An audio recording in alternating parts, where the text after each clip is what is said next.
This week on the Kokomo Press Podcast, we have a very special guest for you. Me and him go way back all the way to Main Street United Methodist Church at a little place called the Underground. If you guys know about it, you know what I'm talking about. His name is Big Drew, Andrew Hancock. He's a great friend. We had so much to catch up on, so many things to reminisce on, including the recent sports issues, and we had Hypocrisy Jones in the house, so check this out. Very special podcast with Big Drew. Kokomo Press Podcast, baby. Woo! Warning, this video contains adult content not suitable for children.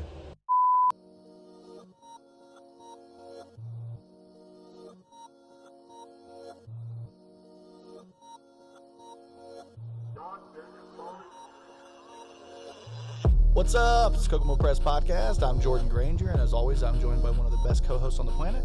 My name's Hypocrisy Jones today. Yeah, What up? nice. And we have a special guest for you. Hello. He goes by many names, but he's known as Big Drew. Big Drew in the house. We out here. We've been trying to do this for a while, man. Been trying to do it for a hot minute. Literally, I was trying to get you on the podcast. We were over there. We were on the other side of the room. Yeah. That was a while ago. I had to cancel or something. Something happened where You I couldn't overslept. come. But I did oversleep. I'm going to call you out. I have to call him out right now. You overslept, motherfucker. I'm just kidding. It I happens. think I was hungover or something. You were working some weird shift at the time. I was working thirds. Yeah. So I mean, I don't blame you. It He was happens. like, I don't like these guys, Fuck these man. guys. Yeah, no, fuck that's these not guys, true. bro. That's not true at all. We've had so many people. This is the completely fact, and Jordan can attest to that, or Hypocrisy can attest to this. But we've had people who we've booked on the podcast who have like canceled or couldn't make it or overslept or whatever, and then like within like a month later they check out the podcast. They're like, "Oh shit, can I reschedule?" Yeah, I'm like, yeah. we have a pretty good operation going on here. I swear. To I God. wanted to reschedule no matter what, I just know. because I love you. I love love you too. Brian. I love you too. I love you.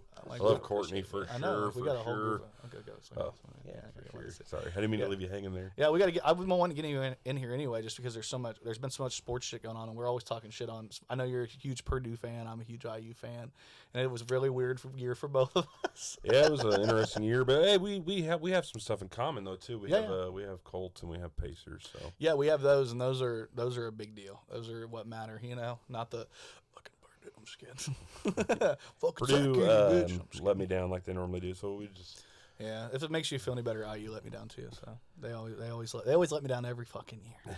Every fucking year. You just set your expectations way too high. You know? You set your expectations low, and if they exceed them, great. Good job. Well, the funny thing is they actually did exceed my expectations this year.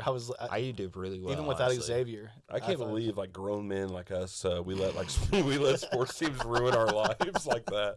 we really fucking Be mad did. all day. Like you want to eat something? Nah, man. Purdue lost today. Yeah, fuck Purdue, dude. Fuck IU. Fuck Colts. Fuck all of them. I'm just gonna go lay in bed and take a nap, I guess. I mean, we can talk Pacers because like I was really happy about the Pacers this year because my expectations were super bad. low, and they won about 10 more games than they were projected to, and I think they would have won more, but Halliburton ended up getting hurt for like 10 that games, hurt and that us. just derailed us completely. Is he like he has family ties here, don't he, in Kokomo? I don't think he has family ties in Kokomo. I know he played for Iowa State, and he was from Wisconsin. So he's actually from up there. I could have swore he had like a cousin or something. He like might, here. man. Everybody's got a cousin. Listen. Everybody got a cousin, Yeah. especially here, yo. Yeah, you should have watched that. Well, I was watching that one of the last episodes of the Weekly Plug. They had Prophecy on, and he was like, "This is my cousin. Also, it's Sprout's cousin." I'm like, y'all black and live in the same Everybody's town. related. Everybody's It's cousins. not like that. We really are cousins. Me and your guys' beautiful one of your beautiful co-hosts is actually we call it we're cousins technically. Like his dad, God rest his soul too, by the way, Rest in peace, was Prophecy. for sure that was one of the best dudes in the world. But anyways, his dad, like I think she was like not even like his real mom, but he called her his mom or like stepmom or something. Yeah. Is my like cousin or aunt or something. I don't know. Oh, It's yeah. something like that. It's so Brian's my cousin. I just Yeah. Hell yeah. because his dad and my dad, they called each other cousin when they see each other. So we'll just roll with that. That's our family, man. That's awesome, though, dude. I like it. I mean, you guys have such big families, and I have no family here. No. Well, I have like a cousin, but she's not my blood cousin. It's just by like my uncle raised her. So like that's my only cousin because my mom has one sibling. He has no kids other than her, and we call each other cousins. And I love her. She's great, and she has kids that are friends with my son. So they always hang out and they call each other cousins. So it's great. But then other than that, that's it. Are you from here too?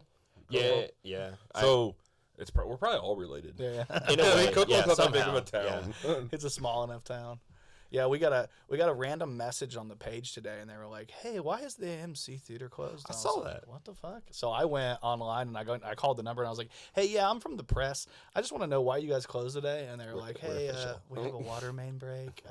So they're having water issues. They had to shut the water off to the building. The sad thing is about the Kokomo Press. It's not even sad, so it's just hilarious. Is that still? It's been up and running for how long? We've been doing this for, I think we're hitting 3 years in May. 3 years. Yeah, 3 years. People still are like gullible to the fact that they think it's like legit news. And I remember when you guys put me on there. You didn't even put me on there with my name. You just put my mugshot on there. Oh yeah, that's Brian. And did he ask you? people thought it was like legit. He said he asked you. Did he ask you if he could use it? Oh yeah, for Okay, sure. okay. He I he said no asked. problem. Yeah, like yeah.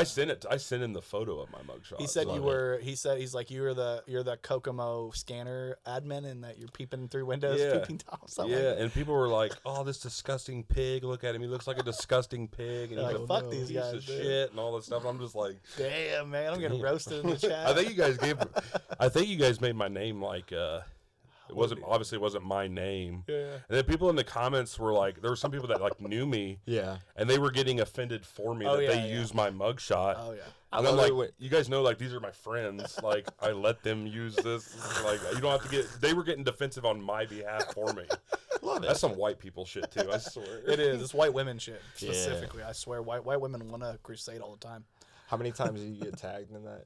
Do you Oh, remember? so many times. They're like, that looks like Andrew Hancock to me. That don't look like so-and-so. I don't remember the name you used, but it's funny. That's funny. Yeah, I don't remember the name. I think you used someone's like real, like two people's real names just like put together. Like someone's first name, like legit first name, and then the last name was someone else we know.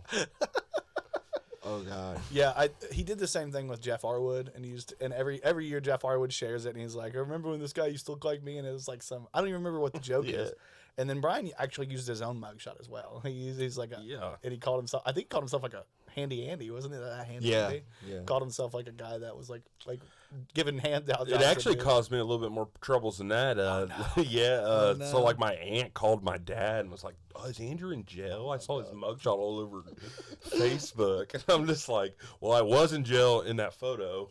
Yeah. Like 10 years ago. Where were you? You weren't there to bail me out, man. Where you, Auntie? But no, I'm okay. Like my dad was like, "No, he's right here." He's right and then here. my dad got mad at me. He's like, "You shouldn't be like doing that." I'm like, "It's comedy, man. They don't It's understand fun." the internet. Old people don't understand the internet. Like- And Facebook specifically, we all think of it as a joke. They think of it as like real. We all get entertainment off of fake stuff. Like people don't even realize how fake like TikTok is. Oh, it's completely fake. Like people going around giving like we're over here like tearing up because like they give this homeless man $500 today. Man, that dude ain't homeless. That's This his is grandpa. a fake video. That's that you know guy's what I mean? Yeah. But at the same time, it's like, man, I got a little tear in my eye over here, you know. The format works. But then you put something on Facebook. Oh, it's got to be real because it's on Facebook. On Facebook, it's got to be real. That's it's like relationships in Kokomo. Like they don't love each other unless they tell us on Facebook. hey, motherfucker, don't call me out. I'm just kidding. Please post me today. It's Man Crush Monday. It's Man Crush Monday. Yeah, that's. I think forget. that's like an invention of the original. Like it's almost like Instagram internet. Remember Man Crush Monday, Woman Crush Wednesday, fucking Side Bitch Saturday or whatever it is. I'm not gonna lie. I got Facebook because of a girl. Yeah. Like just because of a girl. She was like, "Yo, we're together now. You need to get Show you Facebook." her boobs. Yeah. She Oh, did. it's working. Yeah. Nice. She's like, "You need to get Facebook now. We need to be official." I'm it Kim? down. No, it wasn't Kim. No. I've had my Facebook since 2005, so like it's been a while. long time, and like I don't know. She made me do it, and then I don't know if I've had it ever since. Remember when so we looked that's that when it up? started. Jordan and I were talking about that. Like, how long we had our Facebook? We both went back and figured out how to, because you can see when the account was created. 2009. 2009 for you? Yeah, well, I was loyal to MySpace, man. You're all When on there. Nice. MySpace was You were all in. I was at the time too. Like that's what she had to pull me away from because I was just having this conversation with my son. Yeah. Because he was like I'm sad that I missed the MySpace era, and I was like, yeah, honestly, you would have hit on that. Yeah. So, it was a lot of fun. Or like, you know, if you were mad at someone, you took them out of your top 8. Yeah. You didn't have to unfriend them. You just took them out of the top 8, and then when they got on like the next day, this is they're where like, passive aggressive I was number started. I was number 2. Why am I number 6 now? It's like, Right. Well, Yeah. well, you shouldn't be acting like a number 6. You start acting more like a number 2. Yeah. I swear to God, I did it, dude. I missed MySpace was MySpace. petty that way, but MySpace was cool because you missed could. it. you could have your own like background, like, and you can have music playing, Sounds, and it depends on like what era of your life you're going through. Like me, like at one point, like Slipknot might have been playing in the background because I went through a Slipknot phase. We'll actually talk about that in a little bit because I do know your girlfriend very well, your wife. Yeah, or not fiance, your wife. Fiance. And then I would have like a rap song on there, and then like next thing you know, it'd be like Luke Bryan came out, and he was like the hottest country artist at the time. Don't judge my music taste. Like, you like everything. I like everything. I give everything a chance. But it's funny because you watch yourself progress through life through MySpace. Because like at one point I had Green Day on there, and then my profile picture is of me wearing a Green Day T-shirt. Yeah. And then like 2 years later, it's like, oh, I like Korn all of a sudden now, and you're like, Green Day to Korn, like this is. Yeah, MySpace was cool though. I don't know. Rap to Luke Bryan was a bigger Slipknot. To Luke Bryan tried to rap in a couple songs. I really don't. Honestly, I'll be real with you. I do not even like. Here's my thing. I like to party. Yeah. And his concerts, for whatever reason, the tailgates outside and the women, bar none. I don't know if women think he's attractive, or if he he attracts gorgeous women, but going to his shows, what do they dude, call the like women? babes. Like something crickets. What do they call them? Like mud crickets? Isn't that what they call the like? Sluts? Oh God. I was gonna say mud crickets sounds horrible, but then That's really like I like country. Like I like Chris Stapleton. Like, and I only think he's not even in like country genre. And like this Morgan Wallen guy, I know a lot of people don't like him. A lot of people like him. I don't really listen to him. It's like he's adding like a little bit of hip hop vibes. He's got a good beat. It's good. It's something good to listen to, like when you're chilling or whatever. But honestly, the only reason I like country music so much, or like going to, is the concerts, man. Yeah. It'll change your life. Like those people know how to party. Yeah. I mean, that's the thing. It does feel like country music. It always feels like a really strong community. Yeah. Like when you get around the people, they're all like, "Oh, you fucking I took so I used to run with this guy. He had a nickname, Ghostface, something. I don't remember his nickname, but he's a black dude. He's from the hood.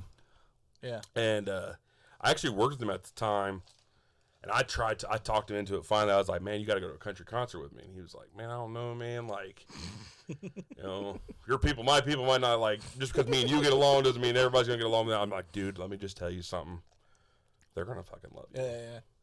And I took him, and he had like the best night of his life because people were like coming up to him, like taking photos with him, like doing shotgun and beers with him. I've never seen a black person before. Well, So yeah. oh God. Will you take a photo with me for my TikTok clout? I gotta. This guy, I blessed this guy today. No, I'm just kidding. Can I take a photo with you because nobody thinks I have black friends? Everybody's calling me a racist on Facebook. I'm about to show them I'm not. I'm not. It's gonna be my profile pic. No, it wasn't like it wasn't really like that. It was more like They probably had fun with him. He's like this is like how it is every time. Like you guys are out here just like throwing a little bag into a hole, getting drunk, shooting beers.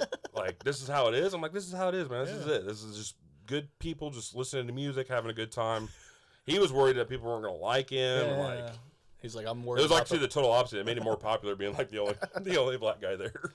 He's like, I don't want to be Emmett Till at this fucking concert. Oh God, dude. That's scary. Oh God. He had a good time. I'm just messing I'm around. pretty sure. Carolyn He was flirting with girls and everything. He had a great time. Yeah, fucker.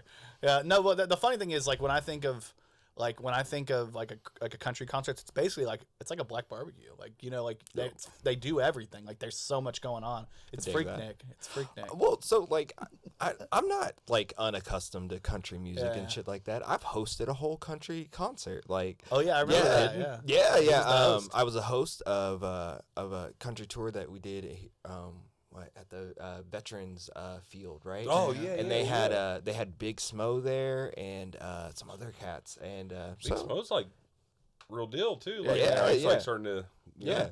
It was really cool. He was really fun. He had some good weed. That was fun. So, he's all vegan too. So like which was kind of cool because he was like, my guy. he was showing me these pictures of like, he was like, yo, I used to be really big and then I went vegan. And I was like, oh, that's really cool, man. And like, hell yeah, man. his life's all natural. And I was like, oh, you're a I cool tried guy. doing vegan before too. Yeah. It's rough. Well, I like My mom and my sister did it, and like my mom lost like 80 pounds in like 2 months of being a vegan and stuff. well, that's a good segue because I don't know if you saw this. I'll pull this up real quick. Well, if it pulls up, it's not pulling up. Oh my god! Hold on, let me see if I can get it to pull up. It's being kind of insane. My iPad's not reading. All right. Anyway, I was reading this article the other day, and it said veganism's most like over half of vegans are just eating like sweets, like they're just eating cakes and sweets and shit like that.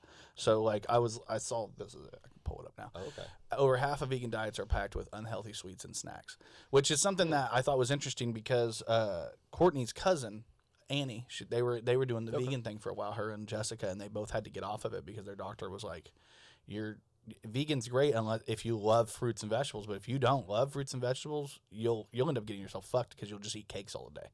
Like you'll just eat stuff that's like starchy like foods all the time. So it's like vegan, it seems like a great option and it can work for a lot of people, but you have to like love the taste of vegetables. You have to like dive into that shit. I mean, I think there's a healthiness and variety of everything, right? Yeah. So like even if you're vegan, like you have to make sure you have a variety of stuff. You can't just be eating starches and just all that. Like, Vegan people get to eat cake all the time? You can if you do as long vegan as it's the way not they do made vegan. with eggs. I had another one on here. Not always. I had another vegan thing on here. Anybody out there knows how to make cake without eggs, hit me up. I'm sure there's all sorts I'll go on a vegan- cake diet. Yeah. I'll be like the only person in history that put on 30 pounds going vegan. This was it. I think this is it. So Daily Mail actually put this out. There it is. It says, let me see if I can pull it up.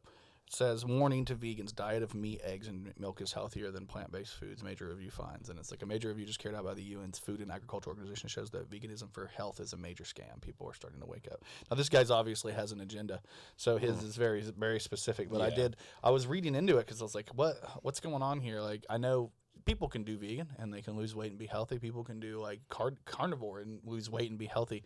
But one of the things is they spend a lot of time like a lot of the big industries, like the high fructose corn syrup people. Well, the whole pyramid is a scam. Oh yeah, absolutely. So like, I mean, and that was shoved down everybody's fucking throats for like years. Illuminati pyramid, baby. I mean, shout out Nancy Reagan and shit. I know stuff was going down her throat, but sorry. I mean, she didn't even start the pyramid, but I'm still blaming her. I don't care. Yeah, fuck that bitch.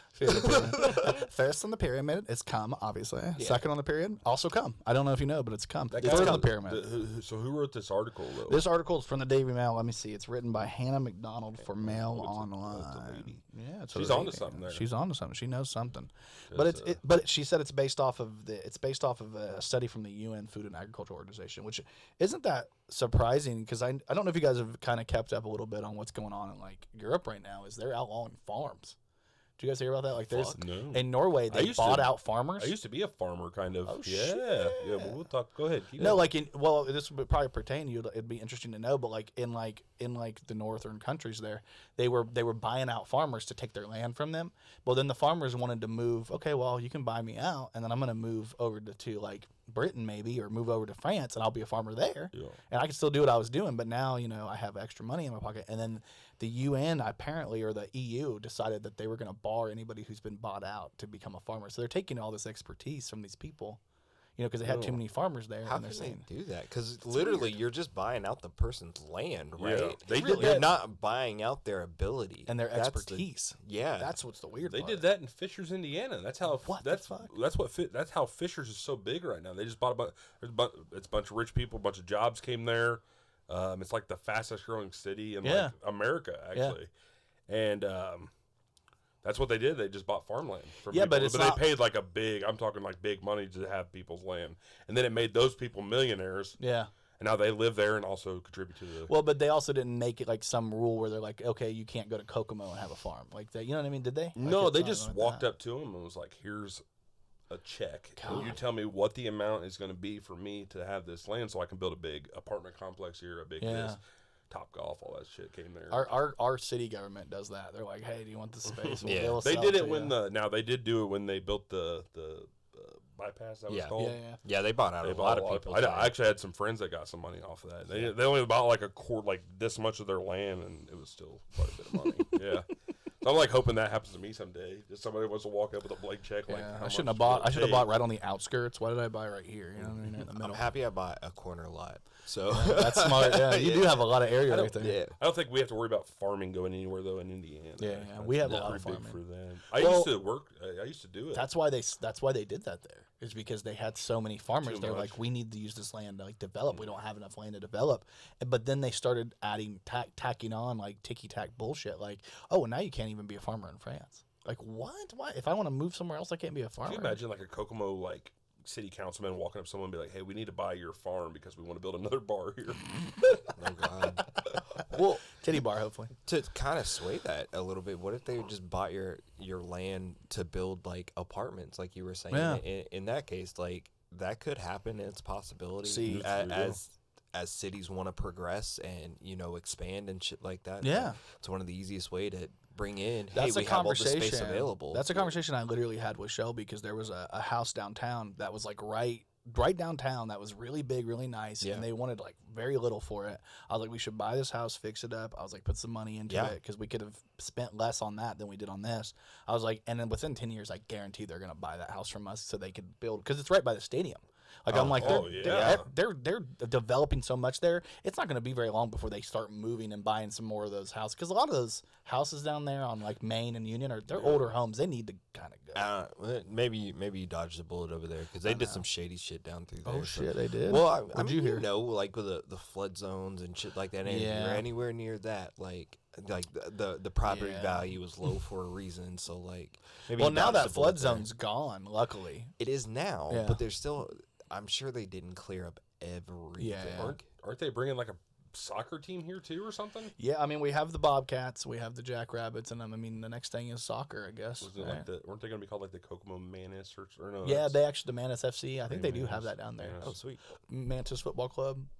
Yeah, I think it's good. big baby. And the more things we Kokomo's can do. been getting a lot of stuff. Like they've been actually growing Yeah, a little bit. I remember when I was a kid, there was the only thing I can remember like being huge downtown was the Klan rally. I remember being like, "There's a Klan rally downtown." I'm like, "I'm not going down there." And then now we've got real shit. We've got a baseball stadium. We've got a basketball team that's winning. Like they won their conference championship last year. Those must have been the nights I had to randomly hide in the bathroom. So like, Oh no, I don't know. Jordan, get in the tub. Is there a tornado? Yeah. Yeah, They're trying yeah. to make Kokomo better. There's white lightning outside. They're trying. White lightning bolts. That's fun. That's fucked up. PTSD. No, but I mean, do you guys remember that when we were kids? Did you guys remember hearing that? Like, oh, there's a Klan rally downtown tonight. Don't go down there. I remember my mom telling me. I think I grew up fuckers. we might have grew up in different neighborhoods. in Yeah, yeah. Kokomo.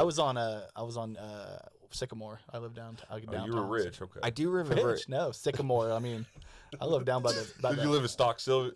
Like Silk what they call Stock? it, Silk Stock. Yeah, No, I lived next to the graveyard. You know what I'm saying? Right there. That's like, oh, hood, okay. baby. Oh, So gotcha. it's like they like right on the outside of the hood. Right. There were gunshots around my house. So that's why they were telling you. Yeah. Like, Yeah. There's a rally tonight. Are you going? You coming down there or no? I remember sometime in the '90s they were trying to do a like Klan rally. It was downtown. Yeah, they did a walkthrough. Oh, Okay, it I does couldn't it, remember too. if it got stopped or like it happened in, like, because third grade. I was young. I was in third grade. You, Oh, I mean, you're I didn't probably live here in third Like grade. third I or probably fourth, don't so- remember. I didn't live No? here. No, where I you lived live? in Rochester, Indiana. Did you grow up here? I was born here, moved when I was 1, lived in Rochester until I was 12, then came back here when I was 12. Oh shit. Okay. So that's probably why it's so easy for you to get the fuck out of here because you kind of just. We were talking about this with somebody random the other day about how Brandon Palicki. We were talking about how people are always like he does Taking It Too Far podcast, and actually that's Yes. his clothing line, the Lost Dollar Clothing. Check that out. Yeah, But I like let me that. see if I can get the Yeah, clothing. I Ooh, like it's a that. little bit. But yeah, You got big boy sizes? This is Brandon Palicki. I know he does. you'll have to hit ask him him. up. He does a lot of good shit. But that's cool because it's like an old Nintendo game too. Yeah, I like the love way this that shirt. looks. I got two. The other the other one you'll have to check out next week's weekly plug. Hell yeah. To see it This but upcoming it's week, during this week, yeah right? this upcoming Hell weeks you'll have to see it. But anyway, we were talking to him about Kokomo, and he didn't grow up here. He grew up in Detroit, and he said he gets pulled back here all the time. He's like, there's something about this town. He's like, not that it's a negative, but he's like, there's something about this town where people, it's like the perfect size. It's not too big, not too small, kind of like. I get that. I've lived here, Rochester, Tipton, Windfall, South Bend, and then now I live in Noblesville. Yeah. And this will always be home. Yeah, yeah. This will always be the hometown. Even though I lived 12 years there. Yeah. You said like it's easy. That's why it's easy for me to leave. I think a lot of people like it's. I wouldn't have left if like say I would have got full time at Chrysler. Yeah. I wouldn't have left. You left for work to make it easier for you. I left it. Yeah. So like during that time of like Chrysler getting like laid off and stuff, being a temp and stuff. Actually, I took a job in Tipton, so I was Yeah. still living here when all that happened. And the only reason I went to South Bend is because I met a girl. But anyways, Yeah. Regardless, I remember you had a about girl that. for a minute. I don't know what happened there. I never. Yeah, asked. it's all good. Yeah. But We all been there, baby. yeah. Sorry, Well, but you didn't like move your we're here whole for you, like man. No, you're self right. up there and All move got back. left. And my bad, Oh. bro. My bad. Bumps all But around. it's easy for me to leave because I don't have really nothing like holding me here because my Yeah. family lives in Fishers. Yeah, and, so like, you down kinda- in that area. yeah. My parents live in Noblesville. My sister lives in Fishers. Her kids, I'm real close with them. Yeah. So if I'd had something like holding me here, like maybe a girlfriend or a wife or a good stable good job, job, like yeah. Haynes or Chrysler, like getting on one of those gigs, Yeah. it's good money. Yeah. You know, I think that's why a lot of people stick around because of like if they have a good job or they met someone here that wants to stay here. Family. Yeah. It's not necessarily that it's like easy for me to get away because I always find myself like for whatever reason I feel like I come here more than I You're should. drawn back. Well, It's a I magnetic. got family pull. here. I got friends. All my friends live around here. Yeah. Greentown here. So it's There's like, good people here. there As is. much that Yeah, as it's a much good as like there town. hasn't always been things to do here. There's always been people that it's all you can always find good people here. Yeah. I think I lived. You and I both have the unique experience because we both lived like outside the states Yeah, and then yeah. came back. And I just remember seeing people all the time on like social media being like, "Fuck this town! I can't wait to get out of Kokomo." And I'm just like, where have you been? Because you might not realize that like you're kind of making your own reality right now. Yeah. You're making it suck for yourself. I've been guilty of that myself, though. I've dropped some jokes about Kokomo, but I'm Yeah. just playing. It's Yeah. all in love. Yeah, we all. Do I a used to little make bit. fun of that one dude so hard.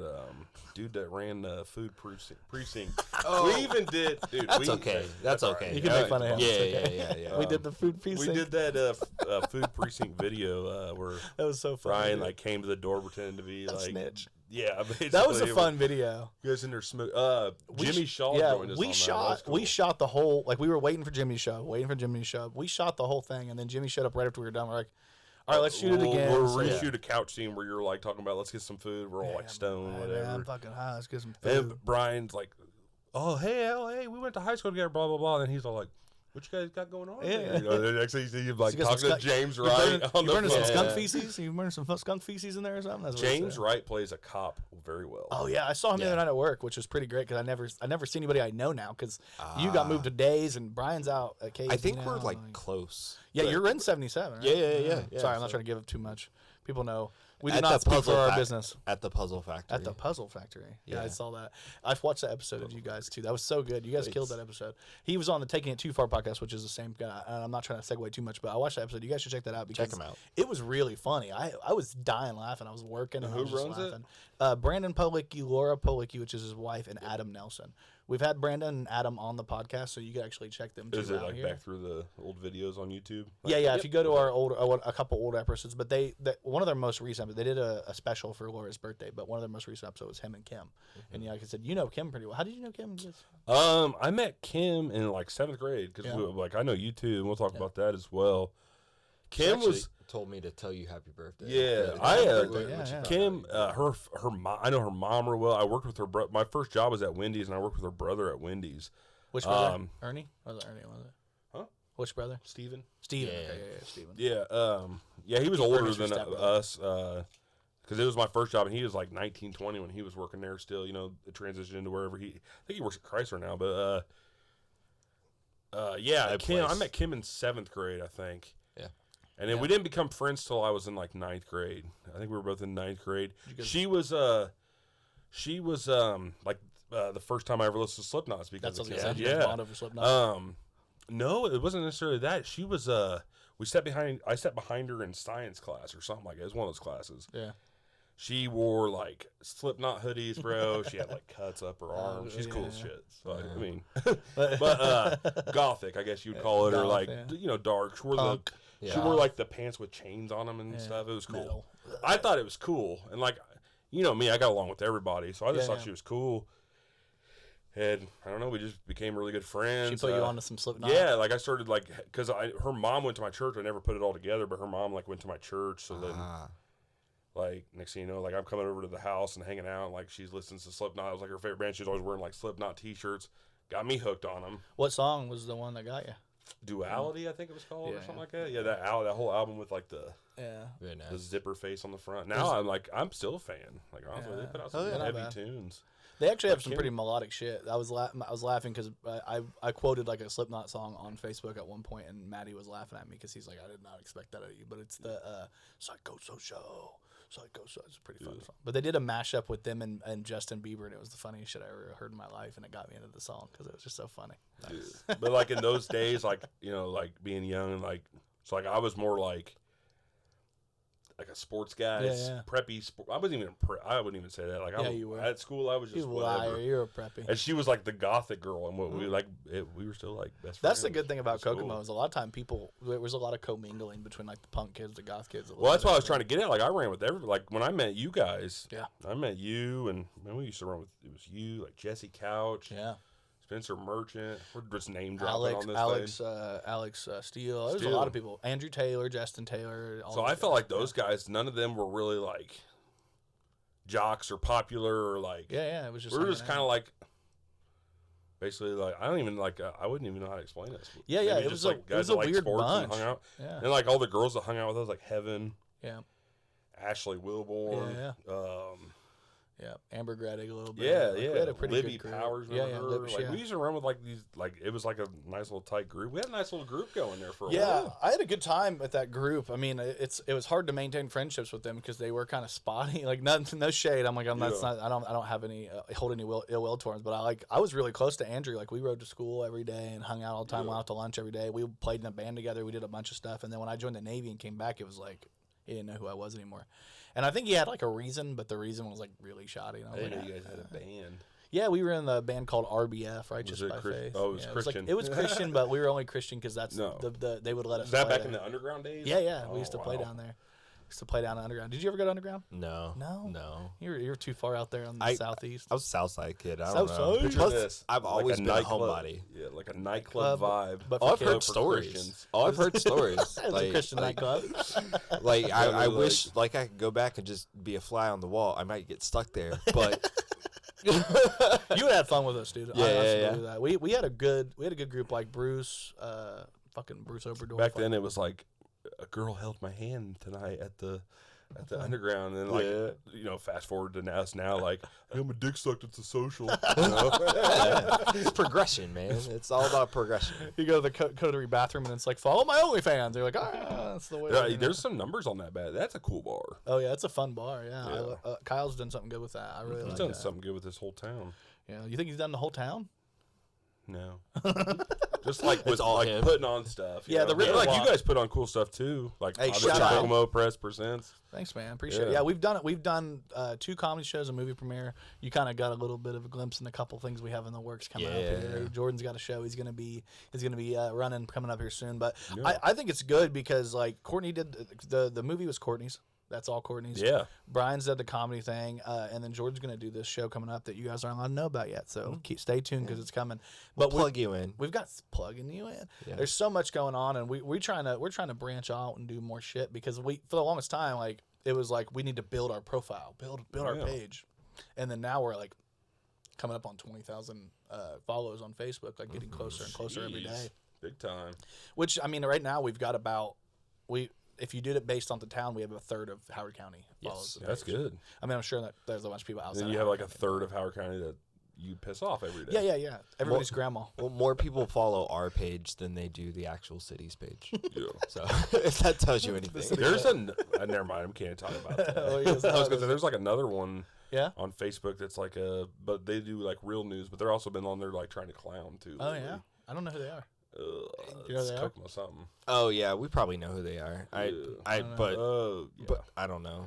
We know a lot of the pages. Obviously, they got Kokomo Brief, which is like a That's right wing it. thing. They're Yeah. super That's right what I'm talking wing. about. Yeah. Or no, that's not Kokomo what it's Brief, called. Kokomo in the Know. That's it. That's the one. That's Chris. They've been Sutton's like page. adding memes to it and stuff. So I thought they were trying to like turn into like a satire. They kind of thing. had a decent amount of follows, right around what we have, maybe a little bit more even. And then they lost their page somehow. They said they got hacked.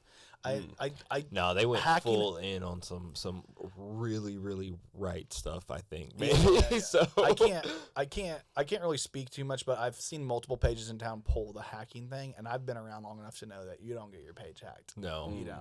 No. If you, there's no possible way you got your page hacked unless your personal Facebook gets hacked, and if your personal Facebook gets hacked, you don't lose your page. Right. Like there's all connected. So anytime somebody says, "Oh, our shit was hacked and we had to start a new page," I'm usually like, "Okay, so Facebook zucked you." Because you did something that was against the community standards too many times, and now you're fucked. And like honestly, like I work really hard, and he can attest to this. Like I work really hard to like make sure my people like I feel like the way I look at it is if we are a real newspaper, I'm the editor in chief. I'm like I do like to make sure everybody's not doing. And like Brian posted a joke yesterday. I don't know if you saw it, where he was like, "Hey, the proms are this week. Like here's." If you're a kid, check it out, though. we'll buy you liquor and we'll sell you liquor and we got dirt.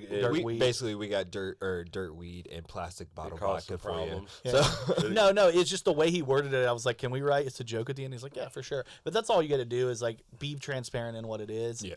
Or like at least leave a lot of red herrings, because when we write like satire pieces, I'm like, we need to give people breadcrumbs to find their way out, and if we don't, then we're being kind of assholey because we're not. You guys did one where you're talking about the Kokomo Beach having like an adult night where you can get naked and stuff, and people actually believed it. They're like, I can't believe the city's for this. Did you see up in Carmel they're doing an adult still in the only works. night? They're over here like making fun of the mayor and stuff. Like this mayor's. Like this mayor needs to go. Like he's over here doing all these like weddings and stuff, like just bringing up all kinds of stuff. And I'm just like, do people not realize like what this page is? I love it. I think it's funny. Yeah, it's good stuff. Honestly, we just keep branching out and doing new things, and every time we get to add one more bag to our trick, more trick to our bag, I'm happy about it because it starts here and then it moves. Because we did, Dustin Halupa, your buddies with Dustin, Absolutely. right? He started the Kokomo Scanner 2.0. Yeah. And he had like 3.5K follows on there, or likes on there. And then he was going to delete it. He was like, I'm fucking sick of this. One of the guys that took over was doing a shit job. He was like, they're causing too much controversy. I'm not dealing with this anymore. And then I was up at night and he was like, I'm going to delete it unless somebody wants it. So I messaged him. He was like, send me a joke, terrible joke, sent it to him. And he was like, all right, you can have the page. Yeah. So I took over the page, and it was me, him, and this other guy for a minute. And the other guy would throw a joke on there every once in a while, and he was pretty funny. Ethan Neubauer, hilarious guy. I love that guy. And then every once in a while, he would post something on there too, but it became my page, my meme page, and I took it, and it got to like almost 13,000 likes by the time I lost it. I got hacked by the time I got hacked, because But you really lost it. Yeah, Facebook zucked me, and then I got it back, and then they zucked me again. Well, so that is that how the Kokomo Press came about then? The Kokomo Press was that. So when I lost the Kokomo Scanner 2.0. I got it back. We did a joke where we got it back, and we finally got it back. And then Brian did a joke where he was like a joke about basically like it's so people are getting so sick that they're trying to turn their Sudafed back in, or trying to turn their meth back into Sudafed. Mm-hmm. And it made it. And I guess Facebook, because we had so many strikes already, they saw that as us trying to sell drugs again. I don't know how the fuck they saw that. And they just took the page away without any questions. It was gone. So almost 13,000 follows I lost in a second. And Brian was like so upset with himself. I was like, "Don't worry about it. It happens. We'll fix this." And then for a while, you should have been upset at yourself, Brian. You bum, piece of shit, father. For a while there, I was like, maybe I'll just stop doing this. I don't need to be focusing on this shit. And then I was like, what if we just I never liked the Kokomo Scanner 2.0 name. Like I never did. Like it wasn't mine. I didn't create that. And so I was like, what if we did it? We made it into a news page. Like it's like we're gonna make it into a satirical news page because Brian liked to write those posts anyway.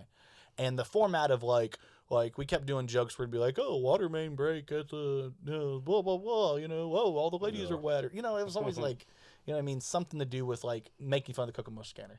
I was like, let's just make it all news encompassing. We can do whatever we want here. And then I started the page in the end of 2019, maybe like October, September, but we didn't really do much with it. And then everything happened with COVID, the George Floyd protests. We went downtown, and I had a couple of hits with memes and stuff, but it was still growing. I had maybe 1,100 likes on Facebook. It was not huge, but it was all right. And then we did the George Floyd protest, and it was the only place you could watch live. Yeah, we were going live downtown for people to see it, and it's happening in their town, so people were watching it, and we were getting thousands and thousands of views off those. But it was basically we're going to show you guys what's happening. Didn't somebody get hit? Watched it happen. We were there. Yep, wow. Watched it happen. That's ridiculous. Watched it happen. It was actually Amber Grettig's little sister. You know Amber Grettig, right? Back in the day. Do you remember Amber Grettig? No, I don't think so. her name's Amber Powell now. You said her name a couple times. Amber, well, she hung out with everybody at Main Street. She hang out with me? Yeah, with all of us at Main Street. She was just there. She's one of the girls, but she was a little punk rock girl, and then now she's married to Todd, and they're happy and stuff. But like she, her little sister got hit. Yeah, and it was fucked up. Yeah, it was. I was so pissed about it because like the car hit her with the car, and then she went like this and elbowed their window and busted her window. And what was the whole thing over? elbow. Like Walking across the street. They were just walking across the street and like the truck. Yeah. We had people in front, like they had people in front holding them off. The mayor was right there when it happened. The Yeah. mayor saw the whole fucking thing happen, and they're walking just walking in front of like the fire station, walking to Foster, and it was a group, and the light was green, and they were holding people up, but it was like you're getting held up by people walking. They're not like standing there; they're walking through, and she just went through. And it was enough people that like Yeah. there's no reason. No, Not to whoever stop. it was, did they get in trouble? Yeah, she lost her job. Her last name was Yeah, Redding. just That's what I lost. remember. Fuck that She bitch. just lost. That's it. I lost my job. Yeah, I think her name was Christina something. I went to school Yeah, with her. yeah, That's what yeah. no, but I'm saying like that's the penalty for hitting someone with Well, your car. she was Investigators. There's a few people. No, I'm just kidding. She was a guard at the jail. Yeah, that's why she lost Howard County Jail. She was a guard. Yeah, yeah. Oh, so she had some ties. So and she shit. was, but honestly, like what it really comes down to is she didn't like what you guys were protesting Oh yeah. because I mean, if we're I being am real, the back law. to blue, baby. You know, Yeah. I I am am the the law. blue. Yeah, Yeah. I am the law kind of thing. Like, yeah. It wasn't great, and honestly, I ended up finding out. That that girl had given Maddie Kroll a hand job, so that was pretty cool. I was like, nice, man. hand job by a racist. Yeah. Maddie Kroll. Let's talk about your band real quick, dude. I got yeah. some questions. Yeah, you like Grey Garden? Yeah, You down with some Grey I really- Garden? Fuck yeah. I dig it. What's your questions? Let's hear it. When you guys start? Like, Oh man, he's flipping the interview on me. Here we go. no, I just want to know because I'm interested as a fanboy. No, we so it was like 2019 as well. It was funny because we started in like the fall, and it was me, Justin Clark, and Justin Clark and Maddie Kroll. We started together. Maddie was playing drums, Justin was playing guitar, and I was singing. And then we were like, hey, let's hit up Ryan Powell, and he plays bass in an old band with Maddie. And then we ended up.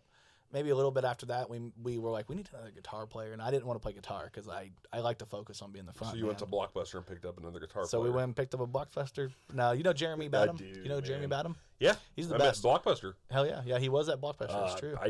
You remember the good old days when you can actually go and rent a movie? Yeah. Family He Video. would always Oh, give me yeah. like I'd go in there and me and some buddies would go in there or whatever, and he was always like probably like around our age or a couple years older, and he would suggest movies to us, TV show. He got me hooked on a TV show called Lost. Yeah. So like they a had little like tiny TV show. Yeah. A little tiny TV show called. yeah, it was like it was not like a big time Not many show or people anything. They didn't watch. have like very many watchers. Yeah. But you know what's funny is I forgot all about Lost, and me and my mom just started it over again. I got her hooked on it now, and I'm like starting to remember some stuff that happened. Those huge shows like that, by the time you get to the end, it's like they're under. It's like they didn't finish them off very well. Yeah. Mom was like, "You didn't know that happened?" I'm like, "Mom, I don't remember." I don't remember shit. But Mom, I eat a lot of edibles. I was high when I watched that, so this I is was like all- me rewatching well, it for the first out time in again. 2004. So what's that Yeah, like? yeah. I'm like 19 years ago. We were in high school. Yeah. That's a high Yeah. school shit. Yeah. So like I don't remember everything that happened. But Yeah. anyways, go back. Yeah. No, we just we got a hold of Jeremy, and he came and tried out, and I wasn't even there when he tried out. They told me about him, and I had a softball game or something, and they were like, "This guy's great," and I was like, "Well, bring him in." And then I met him, and I was like, "This guy's cool as fuck," and he's like one of my favorite people in the world now. Like he's a great guy, and I just saw him this morning. We had band practice, but yeah, we started the band, and the whole idea was we're gonna do post hardcore with like a little pop punk feel to it, like basically do a little bit of stuff. And I'd never done vocals for like a post hardcore or pop punk. It'd always been like poppier, you know what I mean? More pop. Christian. Yeah, Christian band. I was in a Christian band. Lord, I lift your name on high. I do remember that. I remember you getting up on stage and with your little acoustic guitar and your sideburns down. Yeah, about sideburns right were here. fucking on You point. had like dude. the what kind of hairstyle was that? Like where you can kind of like flick it in the Flick a little wind. bit. Let's Kind of like what you got going now. Yeah, it's a little longer now. Actually, I've got a little bit. I'm in like Did you the know grow him out back stage. then? I knew of him. It's a weird story. Boy, I didn't like him. That sounds rough. No, like Over I a didn't girl. like him because he was Over a dating some chick girl. that like I thought I liked, and I was like, oh fuck that guy. Plus he has my name. Let's go down. Let's go down a deep tunnel right Yeah. now and find out what's this. So long story short. Now my name is Hypocrisy. Yeah, and he we're switched here. his name. Yeah. So my new name is Hypocrisy Jones. Long story short, we became friends and we started a podcast together. Yeah, exactly. I mean, like that's what ended up happening with the Kokomo Press. I mean, I know we're kind of going between Kokomo Press and in Grey Garden. But with the Kokomo Press, when we started doing the protest, I was like, do you want to just be a part of this page? I was like, you're funny. You give me. I always used to bounce ideas off him at lunch at work or at break at work, and he was like, hell yeah, I'll do it. And so I put him on there, and he would go down there even when I couldn't to the protest, and then it just became like, let's just do this. And we still kind of do social issues when they're a big deal. Like when it's a big deal social issue, we still do them, and we care about them. It's just we as a comedy page, we don't want to like mix too much. But at the time, it was the most important thing to us at that time was like we need to cover this. Everybody's stuck indoors, and meanwhile somebody just got killed in Minneapolis, so we need to see what's going on. And it was a big deal nationally. And we wanted people in Kokomo to be able to see what was happening downtown because there's a lot of lies. There's a lot of people saying like they're down there, they're destroying property. No property. The only property that got destroyed is when a woman tried to run over somebody. That was it. Well, then they tried to say we tried to incite a riot, and not necessarily us specifically, but like us and it was wild. But we gave a platform to some really positive voices at the time. There was a couple of young guys that were like basically like almost preaching down there, like talking about things they were doing, and we just gave a platform to them. And it grew the page a little bit, but it didn't like. I don't even think we doubled the amount of likes. I think it was a really good kickstart for the page. Yeah, but it helped a little bit. Then like we kind of found a flow. Like you kept the joking aspect of it, and then like myself and Courtney were like fully added like in a way where like we also added some community aspects to it, and it made a more well-rounded orange. Yeah, it really did. I mean, because Brian and I were all comedy, you know what I mean? And I'm like I always feel like I was like all right, guys, let's get together. Like I'm the guy that brings everybody like, here, let's do this and stuff. But I didn't want to have like a bunch of people I didn't like. I needed people I liked to be a part of it. Jordan had a unique perspective that was completely different than mine. So I was like, I need somebody that doesn't think like I do around because like at least I'll have a different idea of what's going on here. And then adding Courtney to the group was like, hey, will you make sure we're not doing something where we're being assholes? Like, you're our moral compass. You're our moral compass. So it worked out. So that's how you got added in. He just basically came to you. He's like, all right, I'm going to add you, but here's the thing, man. We just can't talk about girls. Or I forget. Was it him that took your girl? No. No. He liked the girl, and she didn't like me at all. So like, I'll just throw it out. I didn't even have a chance. But like, I was just like, oh man, her dad was racist. I'm just kidding. He's a great guy. It might have been. He's a great guy. He's not. He's like a nurse. He's the best. Yeah. I actually really like the guy. He's super right wing now. He deleted me off Facebook because of the protest. Oh shit. Yeah. Which sucked because I really like that guy. It sucks. Thanks a lot. Why did all the girls I liked like it throughout the years have racist parents, bro? They're not racist. I swear they're not. They're great guys. They're great people. It's like 2 steps away, bro.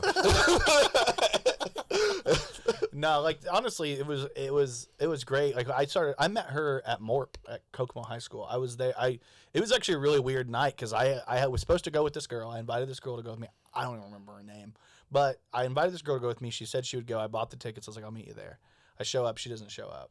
And I'm like, all right, whatever. I guess I'm here by myself. Yeah. And I was wearing like a pink button up and like some khakis or some corduroys or something like that. And I had this pink fluffy Kangol hat. Like, I don't know why I thought that was cool. I thought I was P. Diddy wearing sunglasses and shit. It came straight from MTV. Oh yeah, I was like, I'm about to fuck tonight. I'm just kidding. I was in there just dancing, I'm getting something going on, and I was just dancing around, having a good time. And I kept making eye contact with her, and I don't want to say her name because I don't want to bust her out, but I kept making eye contact, but then I kept dancing, and I had girls that were there with me that were friends of mine, but they were just friends, and the girl didn't show up that I wanted to. And then finally, I saw with her this guy that was a really cool guy, a gay guy that I knew, and I was like, oh man, I know him. We have a class together. We always talk. He's a sweet guy. Let me go talk to him. So I hit him. I was like, hey, who's that girl you're with? He was like, actually, she just told me to come talk to you. Do you want to like meet her? And I'm like, hell yeah, man, if you're cool with doing that. And he's like, yeah, come over here. And I went over there and he introduced us, and then we like hung out all night and danced all night, like slow danced, everything. Kind of pissed off some of the girls I was with because I think they were hoping that I didn't have a date, so I was gonna hang out with them.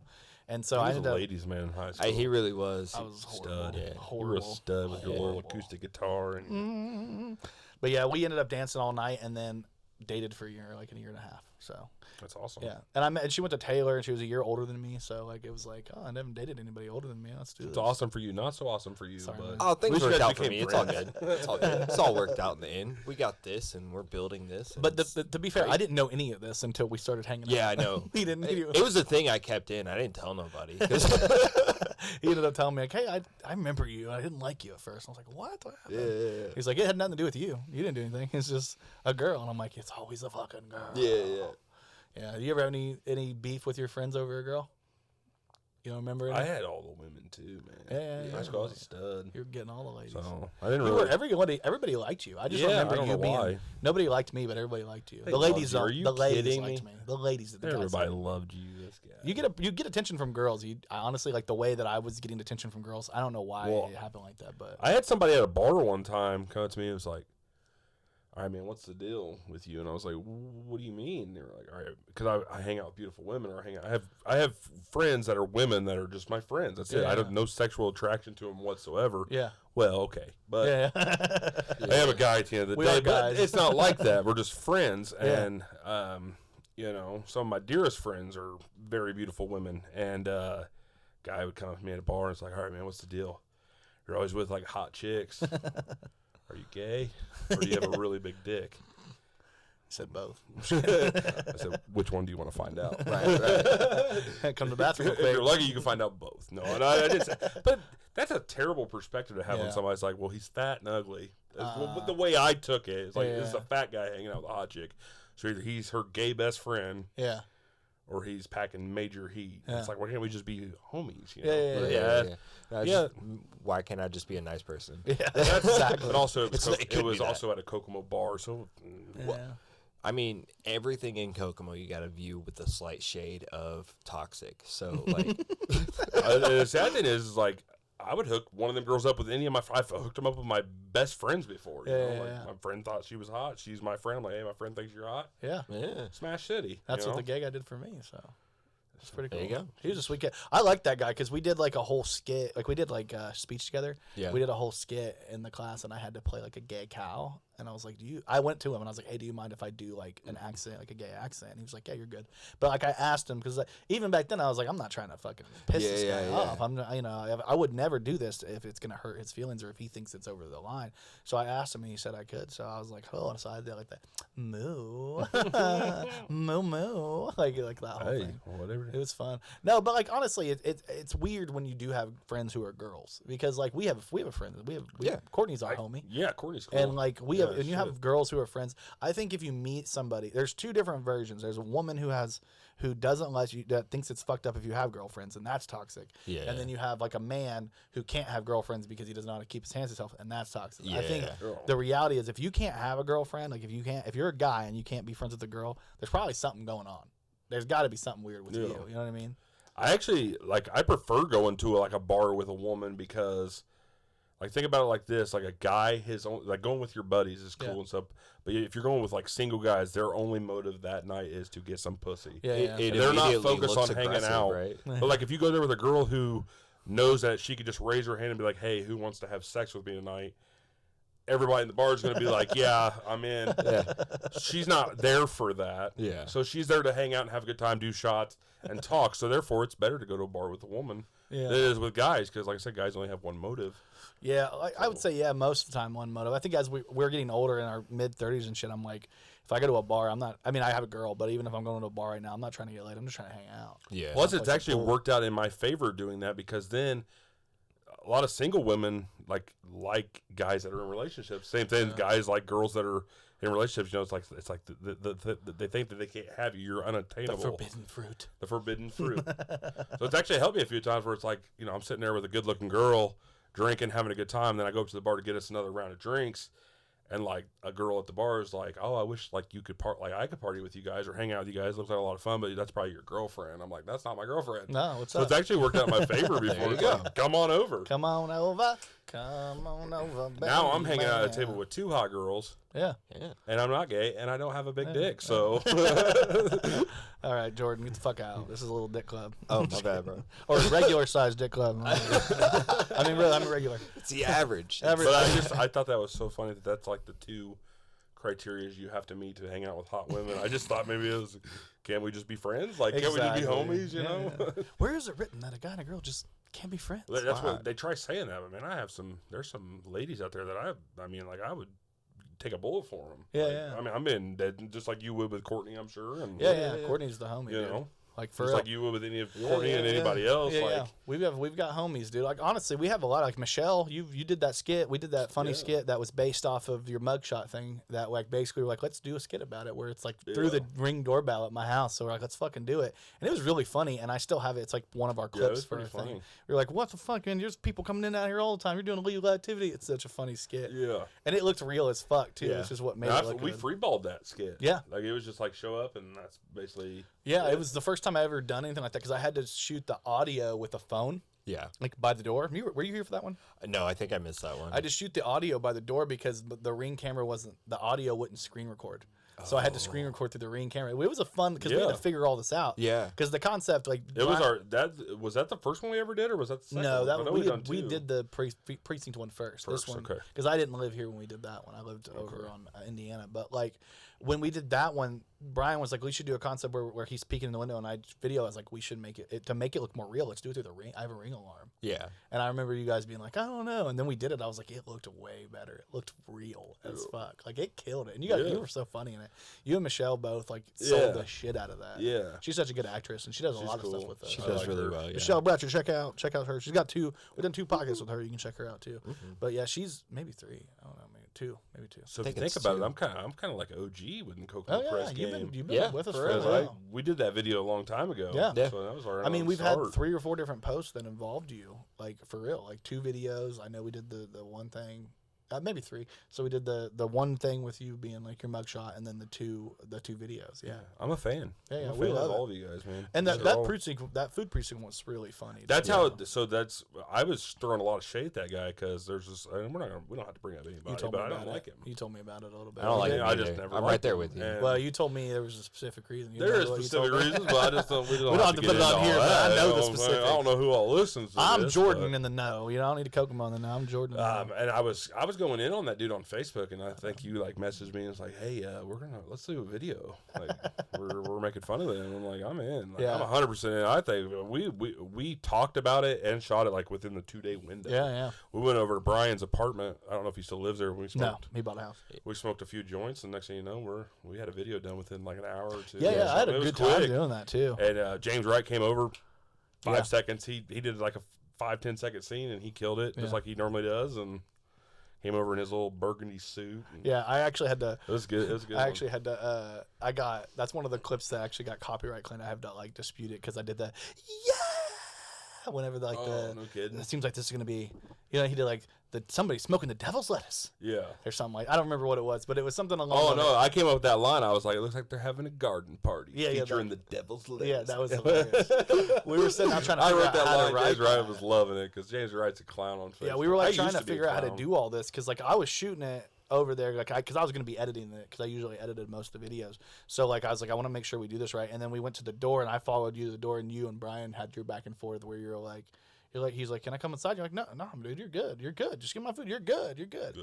But like we ordered farm to fork Yeah. delivery through them, and then he gets on the phone. Yeah, man, it smells like there's burning skunk feces in here or whatever. And then then he gets off the phone. He's like, all right, cool. He's like, seems like somebody's having a garden party featuring the devil's lettuce. And he put his glasses on. I did the yell thing. It was like so stupid, but it was so funny, dude. I had such a good time filming that one. Love it. It's a classic. If it ever pops up on a memory, we're gonna have to share it yeah. or something. Yeah, that was a good. Because one. you like started like, hey, we're out here Facebook Live, I'm hanging out with my homies, we're about to do this. It was a fun skit. We're gonna have to reshare that one here soon. Yeah. I love resharing the old ones. I know you shared that one recently. breast milk one, breast yeah. milk one. Did you Yeah. see that one? No. It was one from. See, yeah, I missed out on so much. I think one thing I need to do, I need to go through and clean up my Facebook. Yeah. Because I have like 3,000 friends, but I only know like 200 people. Yeah, so if you want to get That's how it notifications works. from Kokomo Press, go on there, like the page, follow the page, and hit the notification bell. Just get Yeah. the whole thing. Can you do that? I think there is Where a it'll, you like can- you can- notify you. Yeah, you can do Okay. notifications for us if it's something I'm you gonna have to do that down because with. I'm missing out on some good stuff. Yeah. Well, that but was I'll an see old one, and I'm That's an I'm old dying one, on her though. all. I usually hop in the comments clowning too with you guys. Yeah, it's fun. You know, like when the strip club closed down, I was like, Yeah. well, now where am I gonna get my hand jobs at? You know? Dude, seriously though, no joke. Little daddies for like $50, you can get polished off. For real? Damn, And then they got busted for prostitution. I don't know why, but yeah, why the fuck? yeah, it was like $50, man. So like A hand job isn't like even $300 a hand job week. I isn't even spent fucking in that place. Oh man. a hand job isn't even fucking prostitution at that point. That's just a massage. You know what I mean? Like, don't fuck. A little handy mandy. We're all pro sex work here, and I'm just saying, go for it. Yeah. If anybody wants, we ain't trying to blow up nobody's spot. If anybody wants to make also, some money, I'm in fuck the Kokomo cops, for at least another hour or so. So I'm just kidding. They won't see this till tomorrow. Sorry. Unfortunately, this won't be out till tomorrow. Yeah, this will be Monday I will morning. come back. It's only a 45-minute drive. Yeah, just let me know. I'll be coming back. 45 minutes, $50. There goes this town bringing me back. Yeah. No matter what you do, you get sucked or, I guess, jerked back in. I don't know. Like, what do you say? I get jerked. Every time I try to get away. Every time I try to leave, son. Did you mean to do that? That was good. Oh, yeah, you're a comedian. I forgot. That was good. I try to ride your ass. You're a comedian. And you're a rapper. He's a comedian. No, not a rapper. No. Oh, God. Is that a black thing? I got jokes, too. I don't know what I am. I claim to be a comedian. I'm not. He hasn't done. He's not stand up yet. He's your comedian. You just haven't done stand up yet. Do you wrestle or do you just like do like a wrestle like? Professional wrestling manager. Yep. And then professional podcaster if you can be professional at that. I guess right. Yeah. So I always for the longest time I would just call him. He's just one of our funny personalities. Like he's a comedian personality person because like he is like that's what he is. He's like a fucking personality. You know, a lot of pages will have like people who are like you got your admin and you got, you know what I mean? You got different people that do different things. Brian's literally our comedian. I've done stand up like way less than Brian. He's way funnier on stage than I will ever fucking be. He's probably my favorite comedian of all time. Like honestly, when he needs to get out there and do it a little bit more than what. Well, he did a show that he's done. This is week 3 of shows, right? Yeah. He's done 3 weeks of shows. He's got a show next week too. That's the 4th week. Yeah, he's up there grinding right now. He used to come by me at my machine when I worked at Chrysler. He'd be like, just the way he said it, man. He was a clown. I love Brian, dude. He's the best. He's just so funny. Yeah, he just doesn't look like some of the way he dresses at work. Like he didn't never look like that. Doesn't he look like he didn't know what he wanted to be? But it was funny. Yeah, he's a funny guy, dude. I love that guy. He's like probably he's definitely the funniest person on the page. That's not a lie. Absolutely. And I'm better at one-liners. Like I'm all about the text joke. But you get up there and you do it too. Yeah, I've done stand up a lot. Oh. Yeah, I've done a decent amount. I did this last show. Actually Jordan got up first, and you were really funny. I was watching some of the footage back. He was really funny. He had a couple of really good jokes that got people pretty good. And then I came up and bombed completely because I was like, I didn't prepare shit, and like I didn't know that Jordan was coming up to do it. Say that they bombed, even though they did. I don't think he bombed. I bombed. I think he did pretty well. So. It was all right, but I feel like I bombed because I can tell. Like food was being thrown at you, kind of thing. Yeah, they have tomatoes in my face. Get out of here. Dude, somebody brought tomatoes at him. I'm just kidding. That didn't happen. No, but like you can tell. Like I've watched enough. I was like, I could have done better. I didn't prepare because initially I didn't know that he was going to be coming up, and then Brian told me, "Oh, Jordan's going up." I was like, "Cool." He's going to plug the plug, and then he kind of did half of what I was planning on doing. So I'm looking at my cards, and I'm like, "Oh shit!" Because it's okay. It wasn't a big deal. Oh, so you do stand up too? What is going on? Yeah, a little bit. I'm dipping my toe in. So he dipped his toe in. Yeah. Like I said, he's a personality. He gets on stage and he just kind of like he plugged the podcast, did a couple of funny jokes about things he was doing, and then I went up there and my only real joke that I had like prepared was like I'm gonna come out to the song "Sexy Red's Pound Town," which is like something he got me hooked on. It's a funny song where like there's a line in it where she's like my coochie pink, my booty hole brown. Like it's a funny little rap song. But I came out to that dance and then people were laughing at that, and then I kind of was like getting lost and I missed like 2 pages of my notes. So I had this whole thing that went full circle and I missed 2 pages of my notes and I ended up just going like, so it just cut off my whole act. But I didn't write it all. It wasn't you. That was me. Okay. That was me. You just like I didn't know what to do when I first got, because I was going to go up there and be like, hey guys, welcome to the show. Check out the podcast. Check out the weekly plug. I had all this written down on a card, and then I was like, oh, he just did half of this. I'm going to come over here and do the same thing. And I still ended up doing like it a little bit. It's just a little bit awkward for me, but it wasn't your fault. It was more like Brian, let me know what's going on. It's your shit, baby. So you guys are men of many talents. Yeah, we do. Try. That's awesome. Try. We do a lot. Yeah, like I think that's really the main thing of what the Kokomo Press is like becoming what we're trying to be. We're just a creative. We're just a creative platform. I mean, not only is he a comedian, he also is a musician. Obviously, we talked about that. He's an editor. Editor for this as well as the weekly plug, everything else. That's crazy. Yeah, we do a lot. We're gonna add more. Well, it's really just finding the time to do more stuff. I wish I had way more time than I do. Yeah, it sucks. 4 kids. You know? Yeah, but so you get kids, you got to balance a relationship, job, full time, and then the with real overtime, job. sometime job. yeah, the real job. yeah.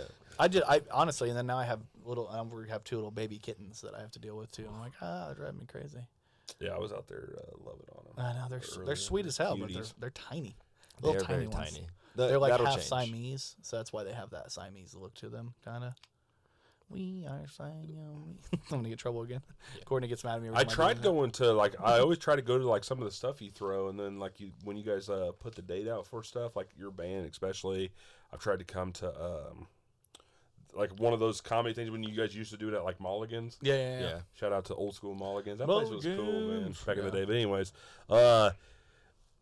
and every time you throw the date out there, it's like, I got something going on that week. Yeah. That's how it goes. We're gonna have a couple more things coming up, live events that we're doing. Like I said, Jordan's got one going. I'm gonna have one going. Like I was free this weekend, but like if you would ask me to do this next weekend, I would have been busy. Yeah. So it's like I'm glad you asked me this weekend. Hell yeah. It ended up working out. I usually hit people up and like, here's my next date available. Oh, I can't do that. Okay, well here's the next date available after that. I can do that one. So it's usually how we do it, and we're coming up on it. So if you're a listener of the podcast or you know somebody that would be interested to be on the podcast, hit me up because we're gonna be starting the book for June because we've just finished May. May's booked out. Oh, it is. And we just started May, so we usually book I usually try to book like a couple months in advance, but we're getting up to the point where I should have went last in May.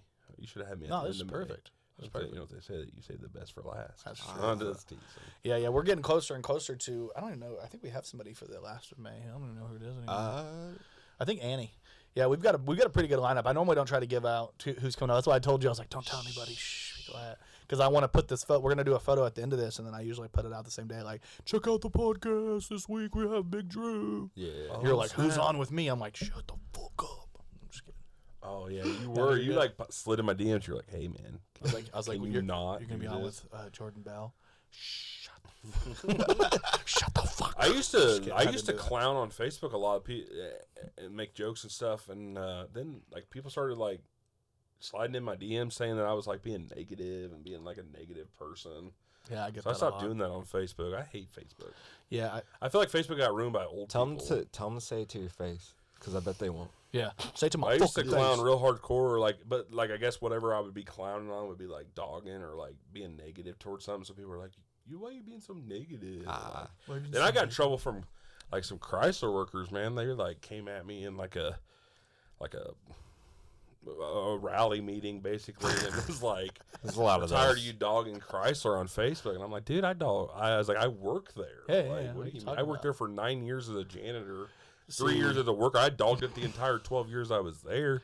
I was like, I'm just teasing. My dad works there. Like I got family and friends that work there. Like I'm just joking. See, like if you can't read a Facebook status and realize it's a joke, like I'll be on there joking about like when you guys get profit share, I'm like, how do you know that someone got their profit share and show like a big, whatever, just something like stupid, some joke, and or overdose. Someone will be like we're tired of you dogging Chrysler, and I'm like, I'm not. Like it's a joke. If that's dogging Chrysler, then I'm sure the own workers are dog Chrysler. So. The one thing about the Kokomo Scanner 2.0 that I liked better than the Kokomo Press, the only thing that I liked was that I was anonymous, so I could literally post anything. You're not anonymous no and more, now I'm not anonymous. So like now the worst part of the new page is that anytime Jordan could write a joke on there and they'll come bitch me out, or Brian will write a joke and I get blamed for it. He lives at no, I'm just kidding. It's all me, bitch. No, but before I could make a joke about like on the right wing and then the left wing the next week, or you know what I mean. I could stay out of politics, man. It was fun. It's fun to dabble in, especially joke wise, because people like are never going to change their opinions. No. So whoever's a far righter, they're never going to change their. That's the thing about opinion. Jokes. Far lefters aren't going to change their opinion. True. People in the middle, like maybe me, I'm probably like more neutral. Never going to change my opinion on what, because at the end of the day, you're not gonna be able to change what someone else feels or thinks. So it's like that's why I try staying out of it. Like people, I think you're right, but there's also some people really do have like the ability to learn. And I don't mean that in like, you don't have the ability to learn, but sometimes you can like somebody can come with a new information. So like for example, for the longest time I was like, Black Lives Matter is fucked. It's the worst thing ever. I can't believe it. I was for the longest time because I was like, you can go back far enough on my Facebook and you'll see me talking shit. I swear to it wasn't God, that. It was more like the organization, because like the organization is fucked. We all know that. I mean, I think even Jordan could probably admit organization is super Marxist. They've embezzled the money that people have given them. They've spent it on their own houses. Yeah, I didn't even know. I don't love anything ran by George Soros called Black Lives Matter because. But there was a lot of weird look. Black people at the top that were stealing, and it doesn't matter what your skin color is. You can be a bad person, or you could be a good person, a bad person, you can be anything. But like I always associated Black Lives Matter as the organization. But then when I met Jordan and we were talking about it and he was explaining like his perspective on it, I started being like, Black Lives Matter as an idea isn't bad. Yeah. The organization is the problem. Ideal. So I unmarried the two. He was able to show me how to unmarry the two concepts, and now like I'm like I have no problem wearing a shirt that says Black Lives Matter and saying. Well, because I'm sure like in every organization, there's always going to be like corporate greed and stuff like that. So that'd be like the NCAAP. I'm sure there's some crooked stuff that goes on there, but it still doesn't mean the idea of that is bad. Well, things can start one way. It's just like the FBI. Exactly. That's a perfect example. That's a perfect example.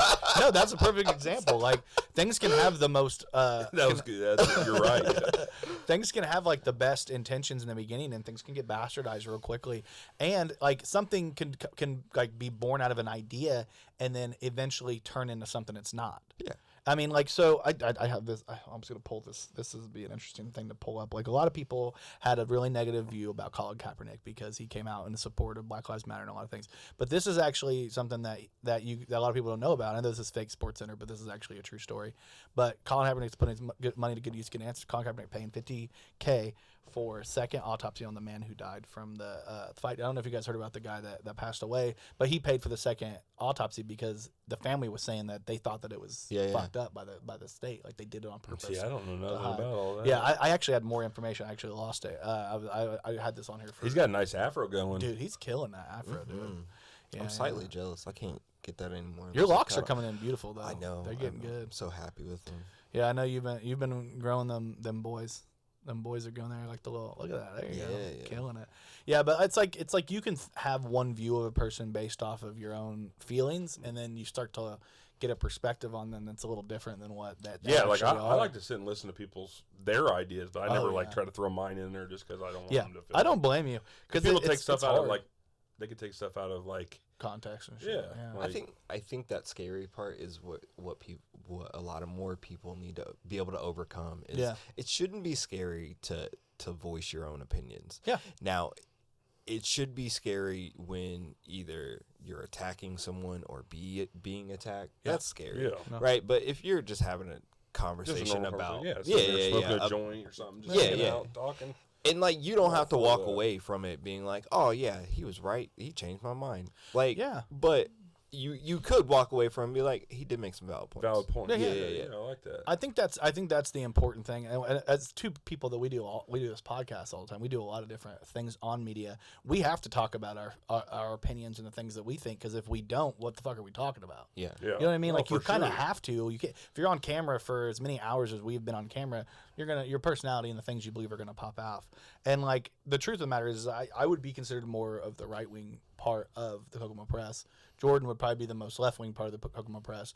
Meanwhile, we're friends, which is weird, right? Yeah. But we're still fucking friends, because at the end of the day, like, even if we disagree on something, like, I might appreciate his perspective on our disagreement. He might appreciate my perspective on disagreement, and we might come together with the same.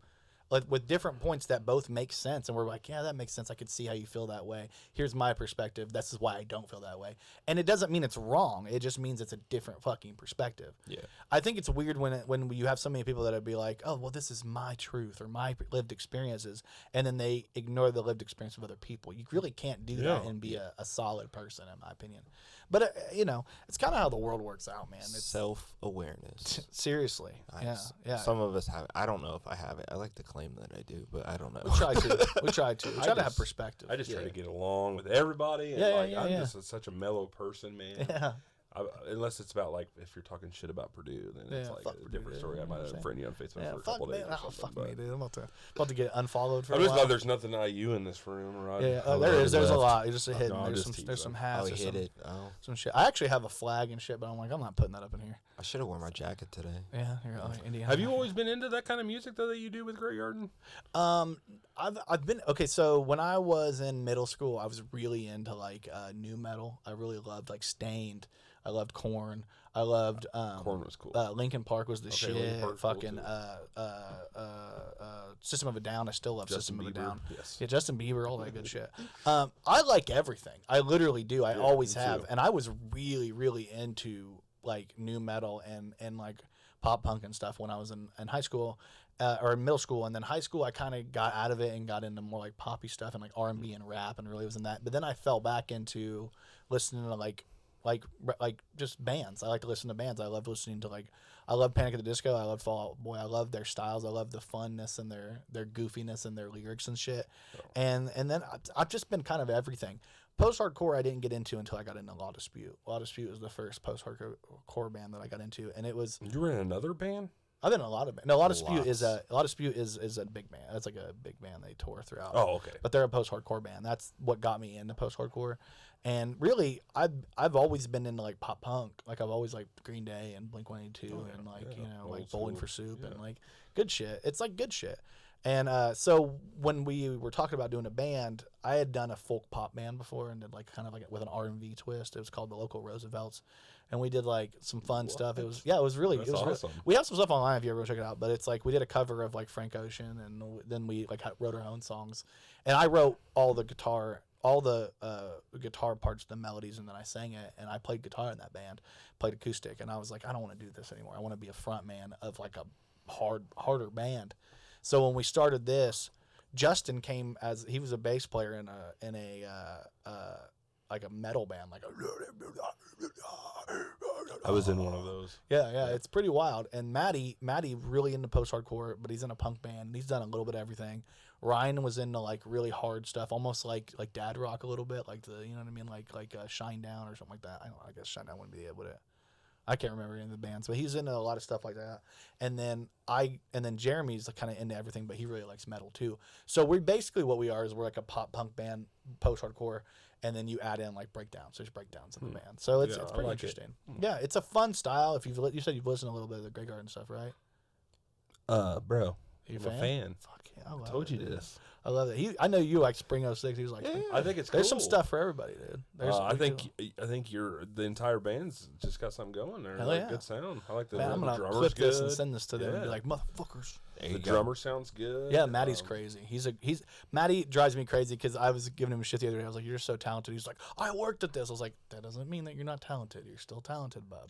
You can work hard at something and still be talented." It's just amazing, like how much hidden talent's in Kokomo right now. Like, well, not necessarily hidden, but like just the fact that there's a lot of local people creatives that are doing here. stuff, man. Why do you think You're doing wrestling. You're doing podcasts with Scrap. You're doing this. Yeah. Yeah. You got this going on. You're that. I mean, it's crazy. That's crazy. It's good though. It's good for the. We did a movie. We wrote that little short movie. There's somebody else in Kokomo that did a Flagger, Derek Flagger. Yeah, he does TV shows. Like that is. Well, so are you in the cool. Jab? Like, I'm not. Are you in the new one yet? Did you get a role in the new one yet? I have a role coming up in something, but I can't talk about it. Kane Mark. Is it Marriage Mark, the talented dude. Is he from here? No, he's from St. Louis. Mm-hmm. I can talk about it. Kane I'm Marker's going to be a a part of manager that, one. Yeah, Kane, Brian Foster, Yeah. and Derek Flagger. Well, Black. Kane's from St. Louis, though, I think. Yeah, he's from St. Louis. We'll still call him a Kokomo guy. Him and Melly. Don't call him a Kokomo big guy. old Don't call him strong Kokomo guy. He don't like being called local. You're a Kokomo guy. I'm just kidding. I had him on the podcast and I said local and he was like, "Hey, you had him on here? You can't think local." I'm missing out on all kinds of things. Go back and listen to that one. We'll see. Had all three of those guys. Brian, this is going to sound really bad, but no, go ahead. I listen to podcasts like every night, I've listened to your guys's and stuff, but I use it to go to sleep. That sounds bad. That's okay. Cool. That sounds so terrible though, because it's like you're not listening. No, I'm listening to it, but like drifting I away. relax and I'm listening and they're having a good conversation. Yeah, I missed probably the entire everything cool, but like there's something about a podcast that's just relaxing. People talking. Yeah. We'll take the therapy. It's okay. Yeah, like it's okay. But I do listen to it while I'm sleeping. There's some really good podcasts out there. Well, the funny thing is how many really good local podcasts there are that people don't know about. Like we've Here? talked in Kokomo. There's a lot. The Taking It I Too only know Far of your podcast. guys'. See, I Taking only It know Too Far podcast. They run This the Lost one, Dollar. I just now seen that you and Scrap do one. Yeah, they do. Well, they do like a show. We call it a show more, Yeah. but it is like a podcast because they do a discussion at the end. It's becoming a podcast. It's becoming a podcast. I didn't mean to make it a podcast. My bad. I It's wanted okay, to be though. something different, but It's okay. Well, it started off like we were talking about doing. The funny thing was Jordan ended up hitting him up separately, but I hit up Scrap at one point and I was like, "Hey man, would you want to do like a music show for the Kokomo Press where you just like basically tell people about different music that's coming out and give reviews so that." Because everybody trusts his music taste. He's got he's the scrappy guy. He got the music taste. So I'm like, you want to go to him to get advice on the new shit that's coming out. And he was like, yeah, I might do something like that. And I guess Jordan had just hit him up recently before that. And then about a year went by, and then Jordan was like, me and Scrap are going to do this show where we plug people in on all this stuff. And so I thought it was going to be like a show where they're like, here's some new fashion stuff that came out. Here's some new TV stuff. Here's this. Yeah. Check it all out. Peace. We love it. And then that's it. And then it became like, let's also talk about some stuff. Let's talk about the state of, like they did a state of female hip hop. Really funny episode. You got to check that out. Yeah. But it was like the entire episode, or they did the plugs and then they did a state of female hip hop. And they were talking about how women basically like, it feels like women's hip hop is where men's hip hop was 20 years ago, like as far as raunchiness, you read like you gotta say too much or like getting some head, and like and then because like Nicki Minaj over here talking about getting like park your car in my garage and or sexy red or my pussy pink, my booty hole brown, or like WAP, like Cardi B and Megan Thee Stallion. You guys remember who the first female dirty sexy rapper was though? Who is it? Wasn't it like that Faith Hill? No, not Faith Hill. No. What's the girl that dated Notorious B.I.G.? Oh, Little Kim. Little Kim, man, she was dirty. But even we then, touched she was on good that, though. actually. She was dirty, but she had substance, and I think that's what we were kind of talking about. She was a good rapper. Oh yeah, I'm not she taking was that a away rapper. from her. I'm just saying she was. Oh, you're absolutely right. She won. She was talking about. She was up around stage talking about. I want fucked hard. Yeah. She was the best. Okay, like you expect that out of a guy. But the one thing we didn't realize is she meant to her plastic surgeon, fuck me hard, Right. fuck my face up, my body, completely ruined me. made me look like we should give a shout out to Scrap though for what he did on Facebook a few weeks ago, maybe a month ago. Yeah, bro, he brought like a whole world together on Facebook there for a minute when he was doing the albums of different rappers and like grading the songs. He does a show called on the AMP called The Scrapyard where he does this all the time. I'll be honest with you, he was spot on. Like there was some, so I'm like, I could see that. Or I'd hop on there and be like, man, come on, give him a little bit more than a C. Can we go like B-? This stuff like. But he brought like people that enjoy music. Like he brought them together for just a short little. I wish he would do it again. Like honestly, he should get on there and do it for other. Like I don't know what kind of music other besides hip hop that he listens to or knows. But if he got on there and did that with other stuff, like you should check out his AMP show. Yeah, we stream it on the weekly plug, but check out his AMP show because every week is a themed show. Last week was beef, like rap beefs.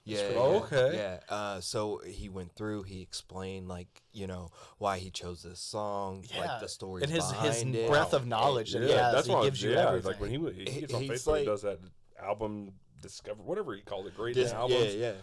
So sick. I wish he would do it again. Like I hope he does it again. I hope he does it again soon. If you're listening, Scrap, he probably will. Honestly, because like he does every week. They have the weekly plug show where they I'm gonna start discussions about hip hop. Now, like, and then I've seen it, but I haven't seen it. And then he does two other shows. He does the Scrapyard on AMP every week. He usually does it on Sunday nights, like 7 p.m. He'll have a theme every week. If you like the theme, check it out. It's really cool. If you have an iPhone, you do. You download the AMP app, and it's like a radio show. You can put it on and do the dishes or make dinner or whatever. I do it all the time. And then he also has a Mornings with Scrap show on Tidal, where in the morning he'll get up and have a playlist of songs, and he'll like you'll be able to listen to what he's listening to in the morning. Wow! And he kind of does an all-encompassing thing. That's what I'm saying. Our biggest thing that we've been talking about doing for years when we started the Kokomo Press 4 years ago is like we want to bring creatives together to have a hub, like an entertainment hub, where you can go and the people that people like you can see Scrap, walking around Kokomo and be like, hey man, I saw your show last week. What do you think about this? And he'd be glad to be like, yeah, tell me what you want to talk about.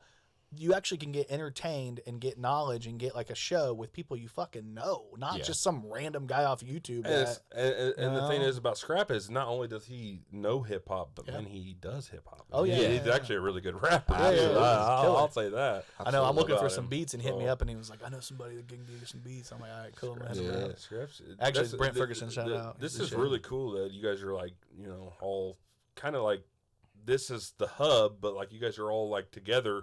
And now that you're all together, if he's got something going on, you could use the Kokomo Press to like promote it. That's in there. Or to help promote it, or he can use you fucking get it. Hey, bro. and he could use his thing to promote like a night of comedy, whatever, or a night of hip hop, et cetera, a night of wrestling. Mm-hmm. Yeah. And then night of wrestling and comedy. Imagine that. That'd be kind of cool. Yeah, it's hard to go from stand up to sit down. We talked about that a little bit before the pod, but it's stand up to sit down. I always try to tell people like it's hard to go. It depends on the vibe, because in stand up you want people drunk, and in like a hip hop show you kind of don't want them hammered, because then so you kind of want a little bit people of get shot. No, I'm just kidding. No. Well, I mean, when we had Black on the podcast, he was telling me about he was at a show where there was a fucking shooting. Yeah, it was. You got to check out the podcast episode. The audio is a little wonky. We're gonna actually talking to him. Yeah, we did. We did a show with Derek. Derek. Yeah. Okay. Derek. Brian Foster's been on the show. We've had a lot of people on the show. Like if you check it out, we've done. I'm slacking. We're in like the 80s. I think I watched. Derek was our last most viewed episode. Oh actually. yeah, by far, not even close. Yeah. The last one I watched was just Kim. Kim was great. You just had Kim on. Yeah, she was great. Okay. She was really funny. I had a good time talking to her. I watched that one. I fell asleep too. Oh yeah, that's okay. It's all right. But I still listened for a while. Kim, we had Kim on. We had Talia Lynn. She's an OnlyFans model. We had Cynical Sugar. She's an OnlyFans model. We've done. Michelle's been on a couple of times. Scrap just came on recently. Yep. Do you know JT? What is it? Joel Tinder? Yeah, Joel Tinder. Yeah. Yep. He came on and did a whole fitness thing in January. He's the best, buffoon. dude. But we had him come on January because everybody's doing their their New Year resolutions. I'm like, fuck, I need to get into shape, so I'll bring him on here, maybe learn a few things, And then we bring all kinds of people. Yeah, you can put. Basically, you can put your own friends on. Basically, yeah. We've had Lenny Pig. Done that a lot actually.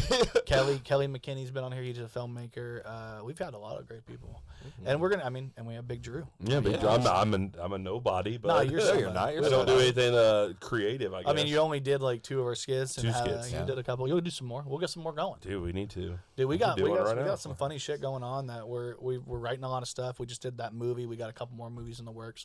I was just talking to Maddie today because he's usually our videographer/director, and he told me about a new project. So I'm like, we're gonna be getting ready. We're gonna be doing more and more stuff, which means we're gonna be casting. Which means if you want to come back, it just stinks because I have nothing to plug. Now you can check me out at. No wait, I don't have that. Follow the Kokomo Press. Plug yourself. Do not add me on Facebook. No, I'm just kidding. I'm trying to minimize my friends. I know. He's like, too many people. Okay. I can't see my shit. But I think eventually one day I would like to start my own podcast. It'd be fun. So that'd be kind of cool. I think it'd be a good time. You should do it. We'll help you in some capacity. We will do it with you. Yeah. Well, we hit our hour. Will you be my guest and not show up? Oh, I'll show up for you. I'll show up the first time, and then I'll make you feel terrible about it. I work thirds. Let it go. I know, right? Let it go, I man. Understand. He now understands. Our first guest ever. We booked our first guest ever. He didn't show up. So who was that? I don't know. He knows. Name shame. Christian. I don't remember. Christian. Oh yeah, Christian that Cash. guy. Christian Cash, no. Christian Taylor. I was thinking of Christian. Well, he's in Canary Currency. He also is a wrestler locally. He wrestles for ACW. But we have so many people on here, man. It's so hard to explain. But like so many different walks of life. So sounds like you have some guests I need to go back and check out because obviously I'm slacking. Well, if you don't like the guest this week, you might like the guest from 2 weeks ago. You might like the guest next week. It's like I can promise you, I'm not gonna like the guest this week. Oh shit! Oh shit! Throwing shade at himself. We're at about 80 episodes, I think, of Kokomo Press period. We're getting close. I think June or July we're gonna hit our 100th episode, and I think when we do, you're gonna have like a big party for it. Oh, dude, I want to do a live show. We're gonna live show. We're gonna do a live show. Have like guests and be on stage. Yeah, maybe go to American Dream High Five. Welcome. Maybe it'll be something I can actually show up to. Yeah. Well, I bet you. I'll have to send you my busy schedule. I'll message you and be like, hey man, where are you yesterday? I'm like, oh man, I overslept, man. Oh man, I got. But I used to. In my defense, though, in those days, I think I used to drink a little bit heavier than I do now. That's okay. So now I'm more responsible. I just smoke a lot of weed. Fall asleep very early. Well, then you're fine. That's perfectly okay. But the thing is, I fall asleep very early and I get up very early. It's weird. It makes sense. But I get good sleep in those like 8 hours it is. Yeah. It makes sense. Edibles is where it's at, by the way. I think they're better. Yeah, they're great. Look at me some gummies any day. Let's talk about that for a second. Gummies are the best, dude. I'm trying to get my grandma to eat them. It's that's the route I really go full time now because I used to smoke and. This conversation is lit by Mile High. I just want to plug that real quick. Mile High, baby. Yeah. Really I'll drive to Michigan. You know. Once a month or something. Yeah. Some Eddies. Go there and get some Eddies and get it going. They're not honestly. The truth of the matter is, like, edibles to me should be, even if they don't make smoke legal. You know what they told me? Make edibles legal. What? Well, now because I'm becoming like a regular. Yeah. Like that guy that goes to the bar every night. Yeah. I'm becoming a regular, so they start talking to me more. Yeah. And they're like, you know that like 76% of our sales come from Indiana. I was like, Jesus. Wow. Indiana's like, dropping. Like Michigan people, like they don't come in here. Yeah, they like grow their own, or they like. Why wouldn't you? Yeah, Indiana completely fumbled the bag. Or they'll buy it from like a buddy that grows it and support their buddy over supporting like. But it's legal here, so they don't get in trouble for it. Yeah. Like they don't get in trouble for like But you can still get. But technically, she was like telling me like you still get in trouble for it just because it's just like alcohol laws. Yeah. You can't be like driving around smoking. Yeah, there's rules like you can't and drive, stuff like that. Can't smoke, and you can't have like a certain amount on you. There's still laws. You can't only grow a certain amount too. Yeah, so there's still like commercial license. It's legal to do it, but it still has like laws to it. Yeah. It's super weird. I went to Illinois a couple weeks ago, and like there was people just literally smoking while walking down the road. So, and I was like, oh, this is amazing. Oh, yeah. I love this. But Michigan, this place in Michigan that I like to go to, it's a restaurant, and what you do is like you sit in the restaurant and you like you go with your buddies or whatever, and the first menu is your joint menu, and like your weed menu, and they give it to you, and like you pick whatever you guys want to smoke, or if you want to smoke together, you want like we want this 3.5 gram joint to share between the 4 of us. Yeah. And then after you're done smoking it, they come with a food menu. Okay. Oh shit! I thought to myself, like, this is and it was like a 2-hour wait to get in there. So I got why you have to like have a reservation and stuff like that, and I got it. Like these motherfuckers, they got it. They know what they're doing. They came out with something really smart because what happens after you smoke weed? Yeah, exactly. You get hungry. Absolutely. And then guess what? After you eat, you want to smoke again. And you're offering both those things at a table. For not a terrible costly price. If you have enough money to go out on a Friday night to the filling station, you have enough money to go to this place. Exactly, which is why it should be fucking legal here. I just wonder, is it also weed-infused food? I was really high. Oh, okay, cool. No. So I don't know. Maybe. Yeah. I didn't really pay attention. Like we had like some pizza and some burgers and stuff like that. Yeah. Even perfect idea. Perfect. Yeah, it was like the idea. coolest place I ever been to, and I can't remember the name of it. I can't wait for us to Buchanan, not be like able to do it, right? Yeah. So stupid. Yeah. Indiana will eventually like legalize shit, but it'll be at a point where it's already been over monopolized, and commercial industries will just plug and play in. So Indiana's going to be so far behind on times. It's that like they are now. Though that's the only thing that sucks, man. Yeah. Look how long it took to get Sunday alcohol sales. Oh God! But we have a bar literally on. Hopefully every by the corner. year 3000 we'll have legal weed. In the year 3000. But Andre 3000. Yep. now that I'm waiting for like gas stations to start selling like cold. Some of them do like that, like in different states and stuff. I don't know if they do it around here, but like gas stations that sell cold beer. They always sell warm I beer. think some are there now. You have to. right? You have to. I remember there was a big fight about that a few years ago. Because that'd be with the cool. legal Because then system. like you don't have to make like 5 different stops. Like you can get everything you want. Like, and I guess I'm more saying like not necessarily just only cold beer, but like a Jack Daniel's bottle. Yeah, There's not liquor inside gas stations. Yeah. There's like 4 Locos and like I think in Tennessee, I was in a. I Mad guess I Dog was in a grocery 2020. store. I was in a grocery. Yeah. they sell that. It's not even called Mad Dog 2020. Yeah. What is it called? It's like the M&D stand for something else. I think we just made that up as kids. Miles and we Davis. just that's it. Yeah. Miles Davis. And we just ran with it. Is that really it? No. Man, I believed you. Like he knows what he's talking about. Mom and Dad 2020. Well, look it up later on, but it doesn't stand for Mad Dog. Yeah. So I want to know who came up with that and why we all ran with it. For That's all those weird. years. I thought it was Mad Dog. No, though. the That's MD actually stands for something. Are you googling it? Yeah. MD should. stands for doctor, I think. No, it just stands for something completely different. Like then we got lied to by some guy. I mean, it's like the rib thing with But I'm still gonna call it Mad Dog 2020. the ribs with Marilyn Manson. We all got lied about that. He never his did rib that, to suck did he? his dick. No, that's not true. I was like thinking about having that surgery. And I know. I was like, man, might as well go for it. Do you know I almost had the fat guy surgery? You did? Yeah. Why'd you change your mind? I didn't change my mind. Insurance changed their mind. Oh. Fuck. Isn't that crazy? Like, you would think an insurance company would be like, yeah, this guy's trying to get healthy, trying to lose. What about Wegovy or any of that stuff? That costs you money. Or it costs them money. They got to pay for you to yeah, get but that's how this works. But now I'm about to rape them on some medical bills or something. I'm gonna be like, well, now I got heart problems because you didn't let me lose 200 pounds like I wanted to do. Now it was. Well, Courtney got it. Courtney got the Courtney. stuff. I don't know which one she did. I'd have to ask her. But I think the lap band. Yeah. So I was gonna actually have the Roux-en-Y, like the entire where they take my entire stomach out. Oh shit! Just no stomach no more. My stomach would be like this big. I get drunk off like one beer. Yeah. That would have been awesome. But crazy. It stands for Mogan David, by the way.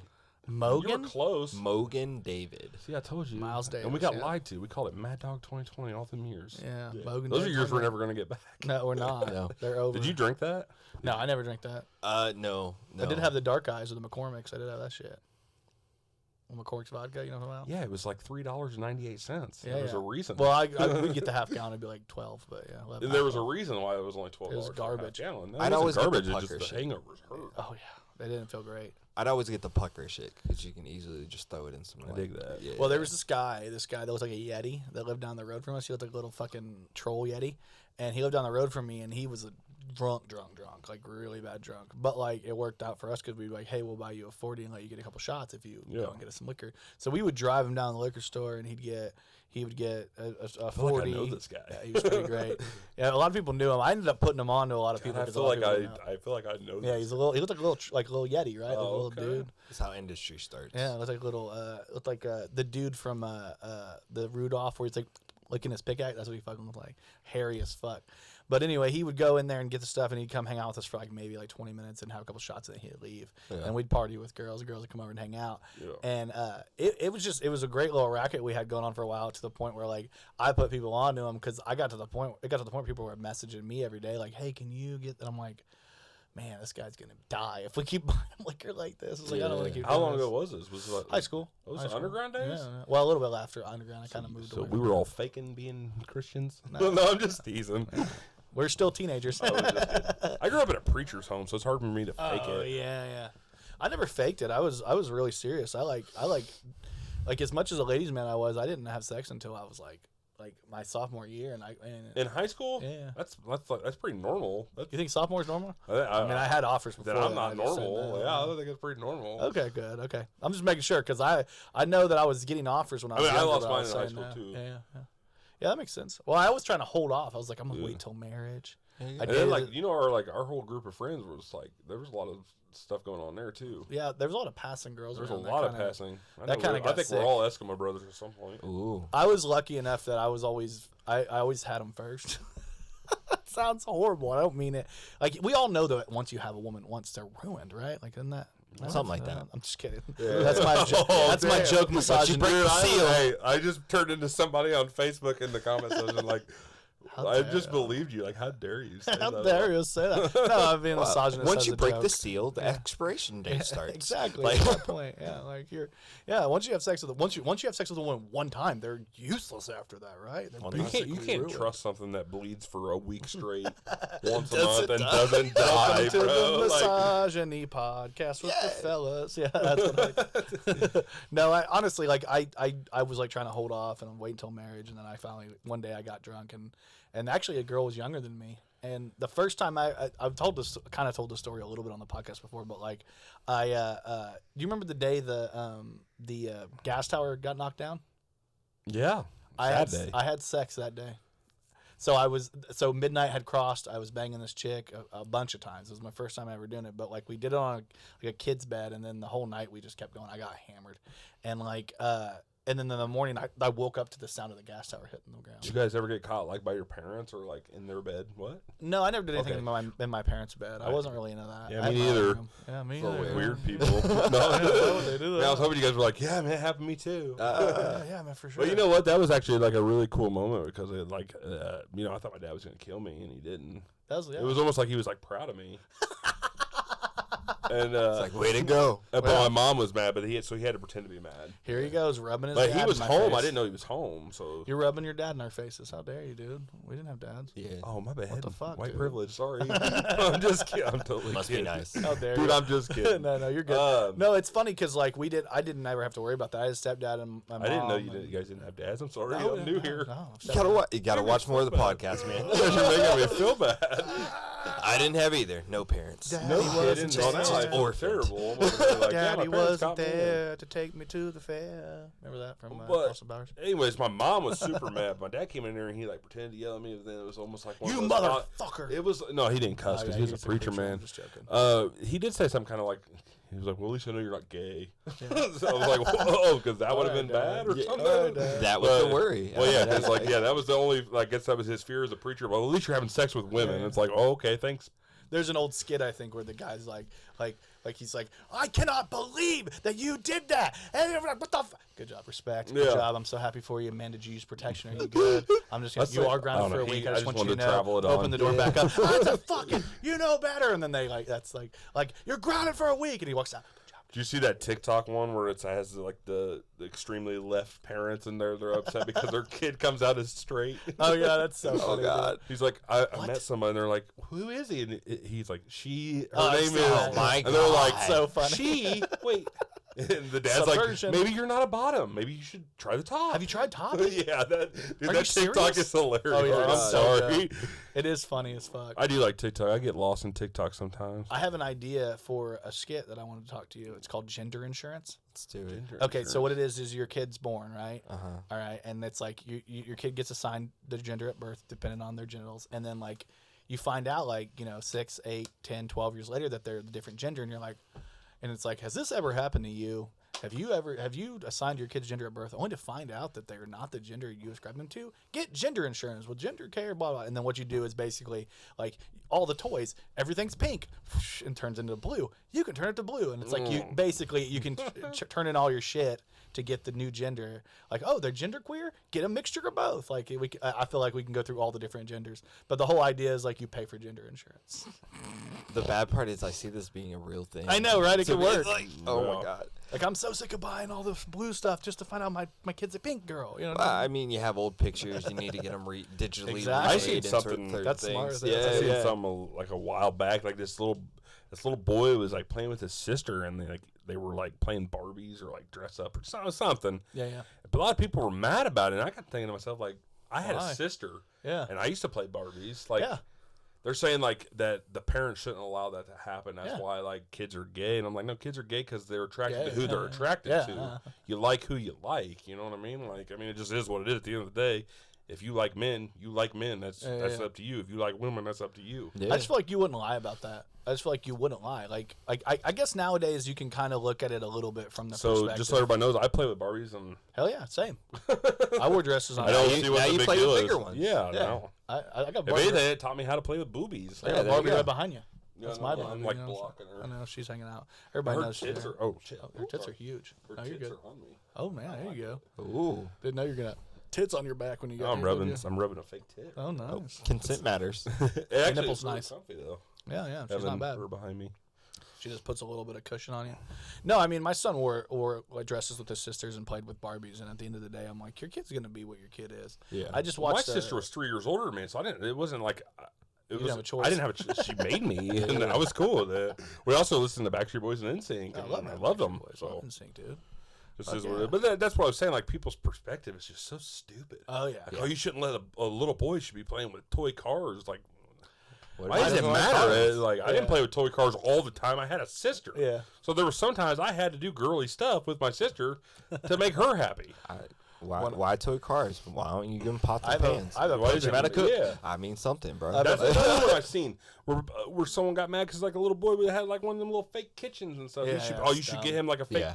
tool set. It's like, Like, maybe oh. that kid's going to be a world chef and Yeah, make way like, more money who than gives a your shit? Yeah. whatever factory you work at's 2 Yeah, cents. yeah, You know what I yeah, mean? yeah. I mean, it's the truth. The other day, not my littlest son, but my middle son, he came out and he had a choker on, and I'm like, what are you doing, bub? And he's like, I got a necklace. And his sister comes out and she's wearing one too. And I'm like, it's because he has an older sister. She's wearing one. He wants to wear it. And I was like ribbing him, but not like in a mean way. I was just like, hey, I like your necklace, bub. I was like, you got a black belt? That's the old joke. I'm like, this is the worst. I'm like, those little chokers always drive me crazy when I hate them, even on my daughter. I'm like, they just remind me of little goth girls, you know? Yeah. Remember back in the day? Remember all the little bracelets girls wore when we grew up? Like different colors meant different things, I guess. His wife. Oh, did she have those? She had like a full, like she wore like several. It was like a very hot topic-y thing. Yeah. Back in the day, dude. I never wore any of the bracelets. I wore like Live Strong or like breast cancer. I had those. Yeah, I think I had a Live Strong at one point, but like, who didn't? Yeah. It was like Live Strong. Yeah. I had a couple of them. I don't know what happened to them. Yeah. I have one for my sister because she's got like cancer right now. So it's got the little like Hope Strong. What kind of cancer is it? Double, whatever they call the breast cancer. So it's like double, whatever the technical word is. She has to get double. Her boobies are gone. She's got like fake ones now. I have somebody really close to me right now that's going through the same thing. Probably gonna have to lose them. One of the comedians that we just had on the last show, Lisa Sears. Lisa Sears. She's actually happy because now she's got like fake.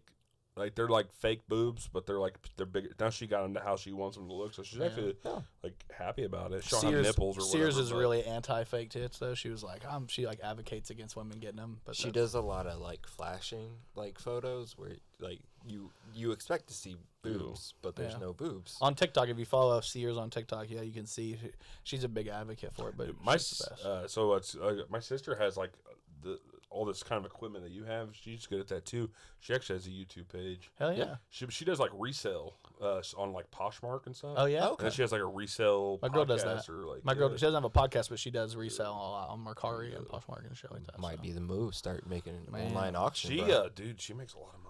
You can do it if you know what you're doing. She goes to like Goodwill and like these rich towns. And like, I mean, like she lives in a rich town, or like, garage sales in nice areas. Yeah, and like nice area. Like down where I live is a nice area too. Like we just went to a rummage sale yesterday, and I picked up like a Bluetooth speaker that was like easily like $100.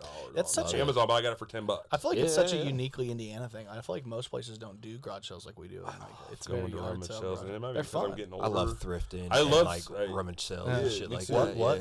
What?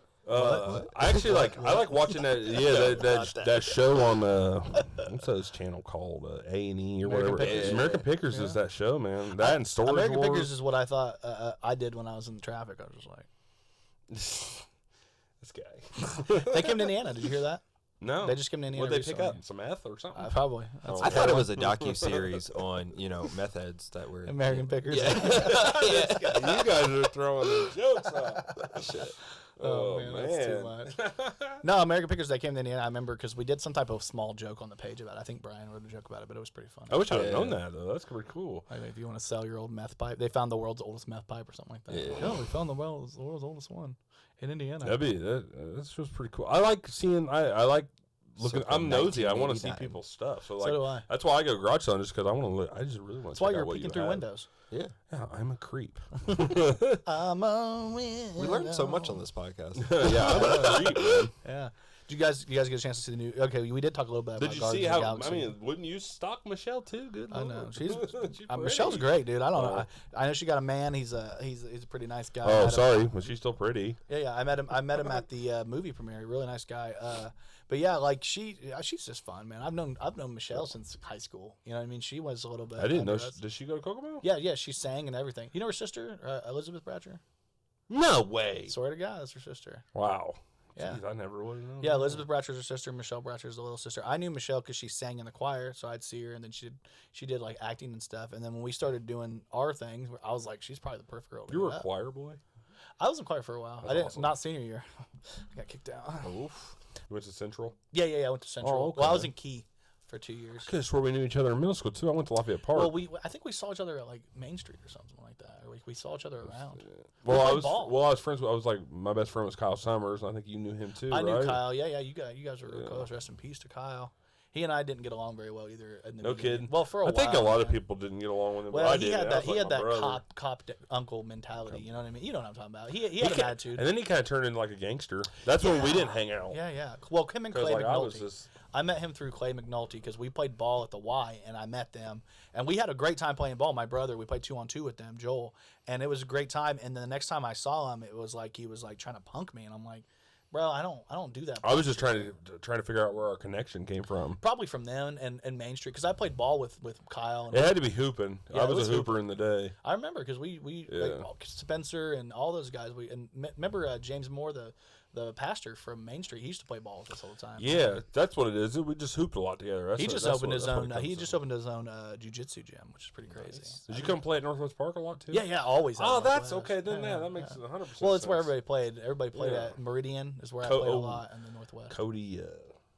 What's Cody's last name? I can't remember. Redhead. I don't. Tall. Tree? No, not Tree. Right? Dang it.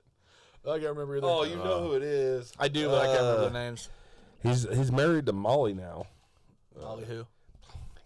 Oh, Bud. You talking about Bud? Cody Bud, yeah, the Bud, man. Yeah. I was losing my head I there. used to hoop with him all the time. Well, he played at Main Street too, and we were good. But he was in Key with me for a minute, I think. No, he wasn't in Key. We were in school together in 6th grade.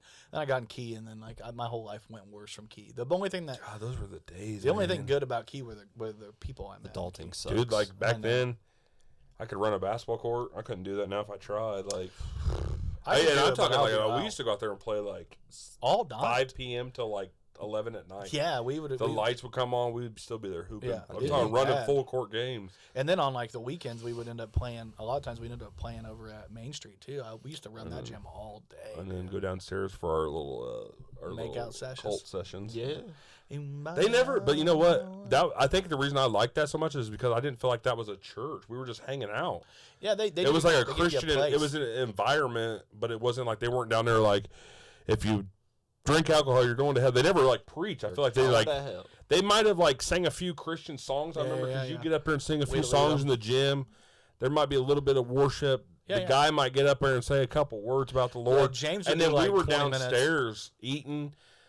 Playing video games, listening to music. There was like a dance floor. There was like lights. Like it was actually kind of like it went from like 8:30 to 11. You didn't feel like you were at like a religious thing. It went from like 8:30 to 11, and then right around like 10:30, he would do like a sermon thing where he was like, "Hey, basically about teens and shit." It wasn't that bad, and he never really was too heavy-handed. He got heavy-handed at one point, and it caused an issue. Like he wrote me a whole like note about like, I heard that you're having sex, so you can't lead worship anymore. Oh, well, sex. I mean that's fair, but I meant like they weren't like pushing stuff down our throats, is what I mean. Like I didn't feel like it was a church. No, it was rough because like I caught a lot of shit. Dude, the church I grew up in, I know. I stopped playing drum. They kicked me off the drums because I wore basketball shorts at church one day.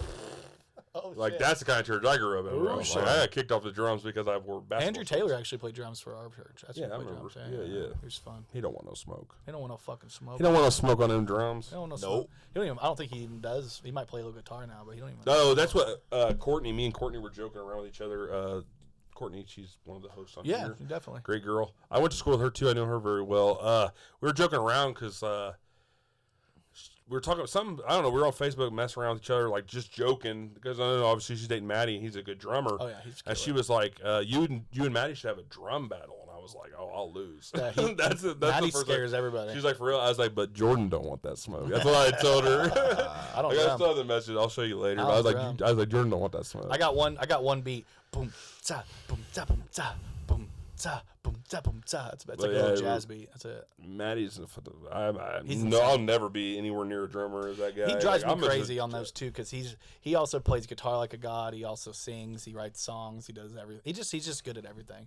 And it's talent and he's worked hard because I got. One of these days I want to be good at something. I know, right? Me too, bro. I thought I was good at drums, and then I got introduced to YouTube. Fuck YouTube. I'm just kidding. YouTube. Then little kids get on there like 5 years old.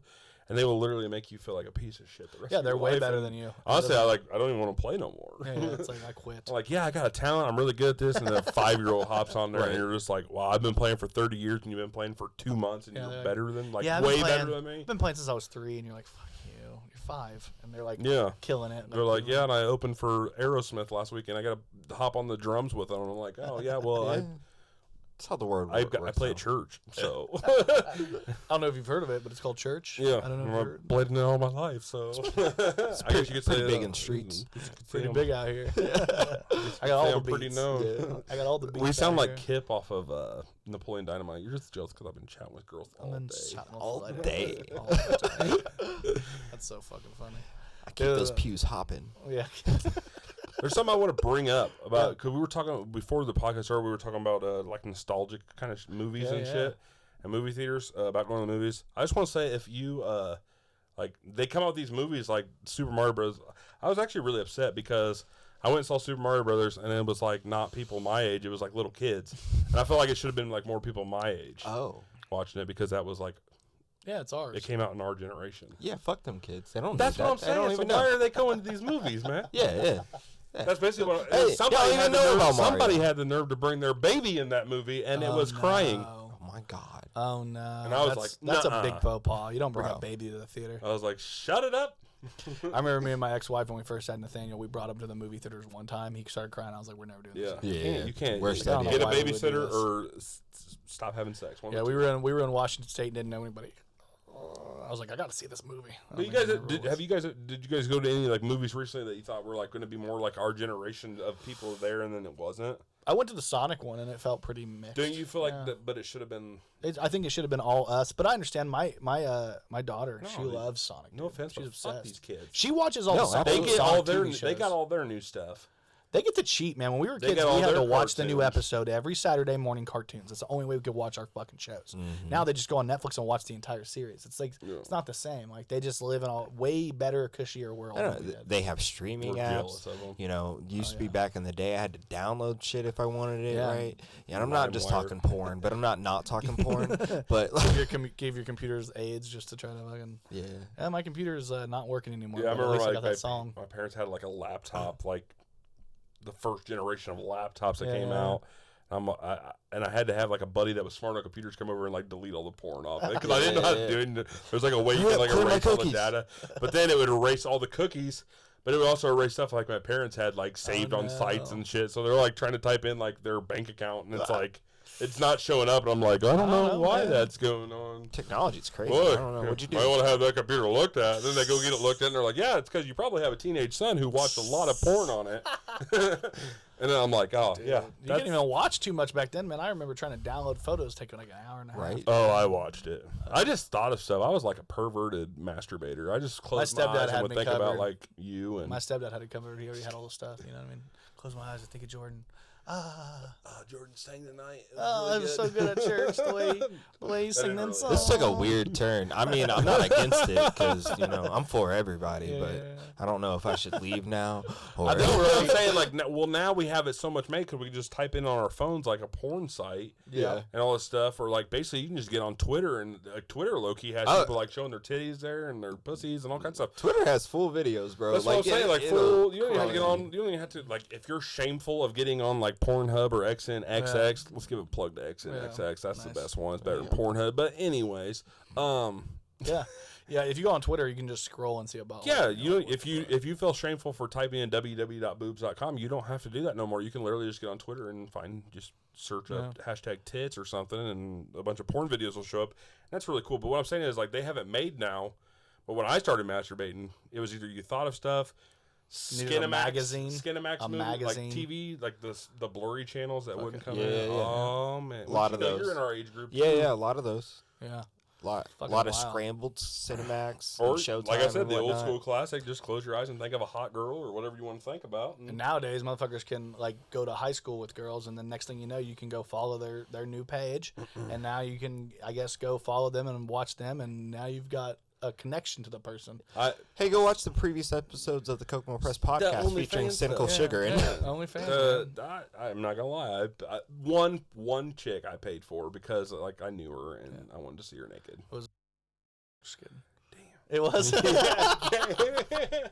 called it. There you go. I called that fucker, dude. I killed it. Well, we went to school with her, and I then just she wanted to came see out her with it. boobs. I paid like $5. Well, she paid for those. The monthly premium it costs like $5, but She you paid can for cancel hers. anytime. Yeah. So like I got through there and looked at a few things, Which is pretty videos. funny because, like, I think I'll probably delete this because I don't really want to call her out or anything. But she definitely like She posted an accidental nude on her Facebook the other day. It. I didn't see she it. Don't care. Oh. Yeah, she probably doesn't. But she doesn't posted care. an accidental nude on Facebook fans. the other day, and she was like posting on there like, I did not mean to post that. That was do not save that. That's for my significant other. And I'm like, these fuckers at Solid are gonna fucking save it. That's just the way people are, dude. Yeah, absolutely. They just did an episode. You guys watch Ted Lasso? You guys ever watched Ted Lasso? They did an episode about that. Like one of the stars in the show had a leaked nude, and it was like all the guys were like talking about how you shouldn't save the nudes and blah blah. It was a really interesting episode. But is there any certain like podcasters you like to listen to?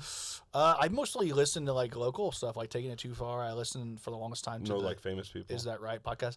I listen to like if I'm listening to somebody famous, I might catch a Rogan clip.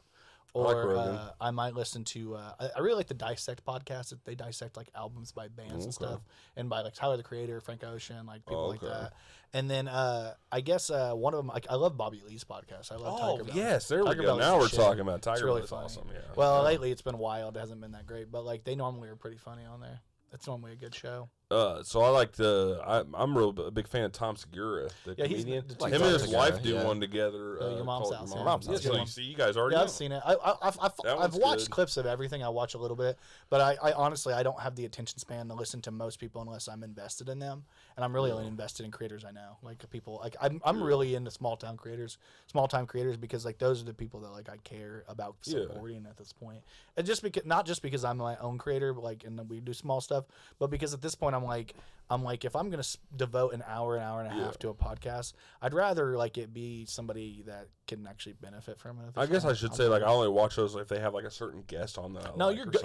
I mean, honestly, I do watch stuff all the time. Dude, one of them, like a lot of people don't like this guy. I think he's all right, but I like his podcast. He's a lot of good guests on. But like Theo Von, funny guy, funny guy, has good people on. But he had like the lead singer of Creed on the other day, Scott Stapp. So I listened to the whole thing, man. I'm like, this is cool because I would listen to that episode and I would listen to it with arms wide open. I really would. Yeah, I listened to this guy's music, and then like he got on there and like some of the stuff he was talking about, like I did not know that he went through like a depression, alcohol. He got it really bad, and like so it just like dialed me in. But so after the episode, you're like, well, I just heard the news today. Yeah. Don't be hating on Creed. I know the words, man. I know the guitar player for Creed was insane. Did you know that one of the guitar players for Papa Roach's grandma lives in town? No shit. Papa Roach's grandma lives in town, and Slipknot actually has Grandma roots in Roach. Kokomo. Yeah, Grandma Roach. Grandma Roach. She's like back off, I'll take you on. Is that Were you being serious? Yeah, she really does. Kidding. Yeah, I just found that out because a couple of my buddies have if she sees you and you have like tattoos or you look like you're in a band, she gives you a pic from the band. She likes to talk about it. It's her grandson. She's excited about it. But yeah, they had like a good little run for a while. Yeah, That's what's up. Yeah. How about you? What's your podcast go to and your music go tos and all that? I listen to a lot of podcasts just because I like to see what other people are doing, see if I can play off of it and stuff like that. Yeah. So I listen to like I follow a guy named Peter Rosenberg. He's a radio host of Hot 96 in New York. It's not 7 anymore? Huh? Is it not 97 anymore? Or Hot 97. Sorry, you got me. I was like, they changed this shit on me. Oh, my bad. Well, the radio. Hot He listens to 97, radio. yeah. We listen to podcasts. Is it Ebro? Yeah. He does a couple podcasts I really follow because hip hop, and then he does wrestling stuff. So I super follow that. And then I have some like mid-level, not famous, but they are famous enough for podcasting fields that I They're watch. getting like paid for it, basically. Yeah, like, yeah. So I like I watch podcasts or listen to kind of like figure out how I'm gonna mold what I'm doing. Yeah. More I so think than that's anything. smart. That's a really smart thing to do because then it helps you like kind of if you see what other people are doing, you can incorporate it into what you do. Yeah. Smart stuff. Yeah. That's I mean, cool. we definitely have a good time doing the podcast. We got to wrap this up. We're at 2 hours in, so. Oh yeah. Definitely wanna Hey, we get were this talking wrapped for up. a while. I know, dude. It's We good, went in. good combo though. Some old stories, some new stories. I'm Jordan Granger. I'm Jordan Bell and Hypocrisy Jones because I fucked that up. And I'm Big Drew. Thank you guys for checking the Kokomo Press Podcast. We love you. Thank you for watching this episode of the Kokomo Press Podcast. We really appreciate you. Please like, subscribe, hit that notification bell. You can check us out on the Kokomo Press at Facebook, at YouTube, at Instagram, or you can follow us all on our individual accounts if you want on Twitter or Facebook or wherever. You can get our merch, or if you really, really, really want to help us out, it's only $5. You can actually subscribe to our Patreon. Check that out because we have a lot of content we want to give you guys, and we want to put more and more out, and it's starting to get expensive. So hit us up. Thank you for watching this episode of the Kokomo Press Podcast. Thank you so much. We love you. 2 kisses.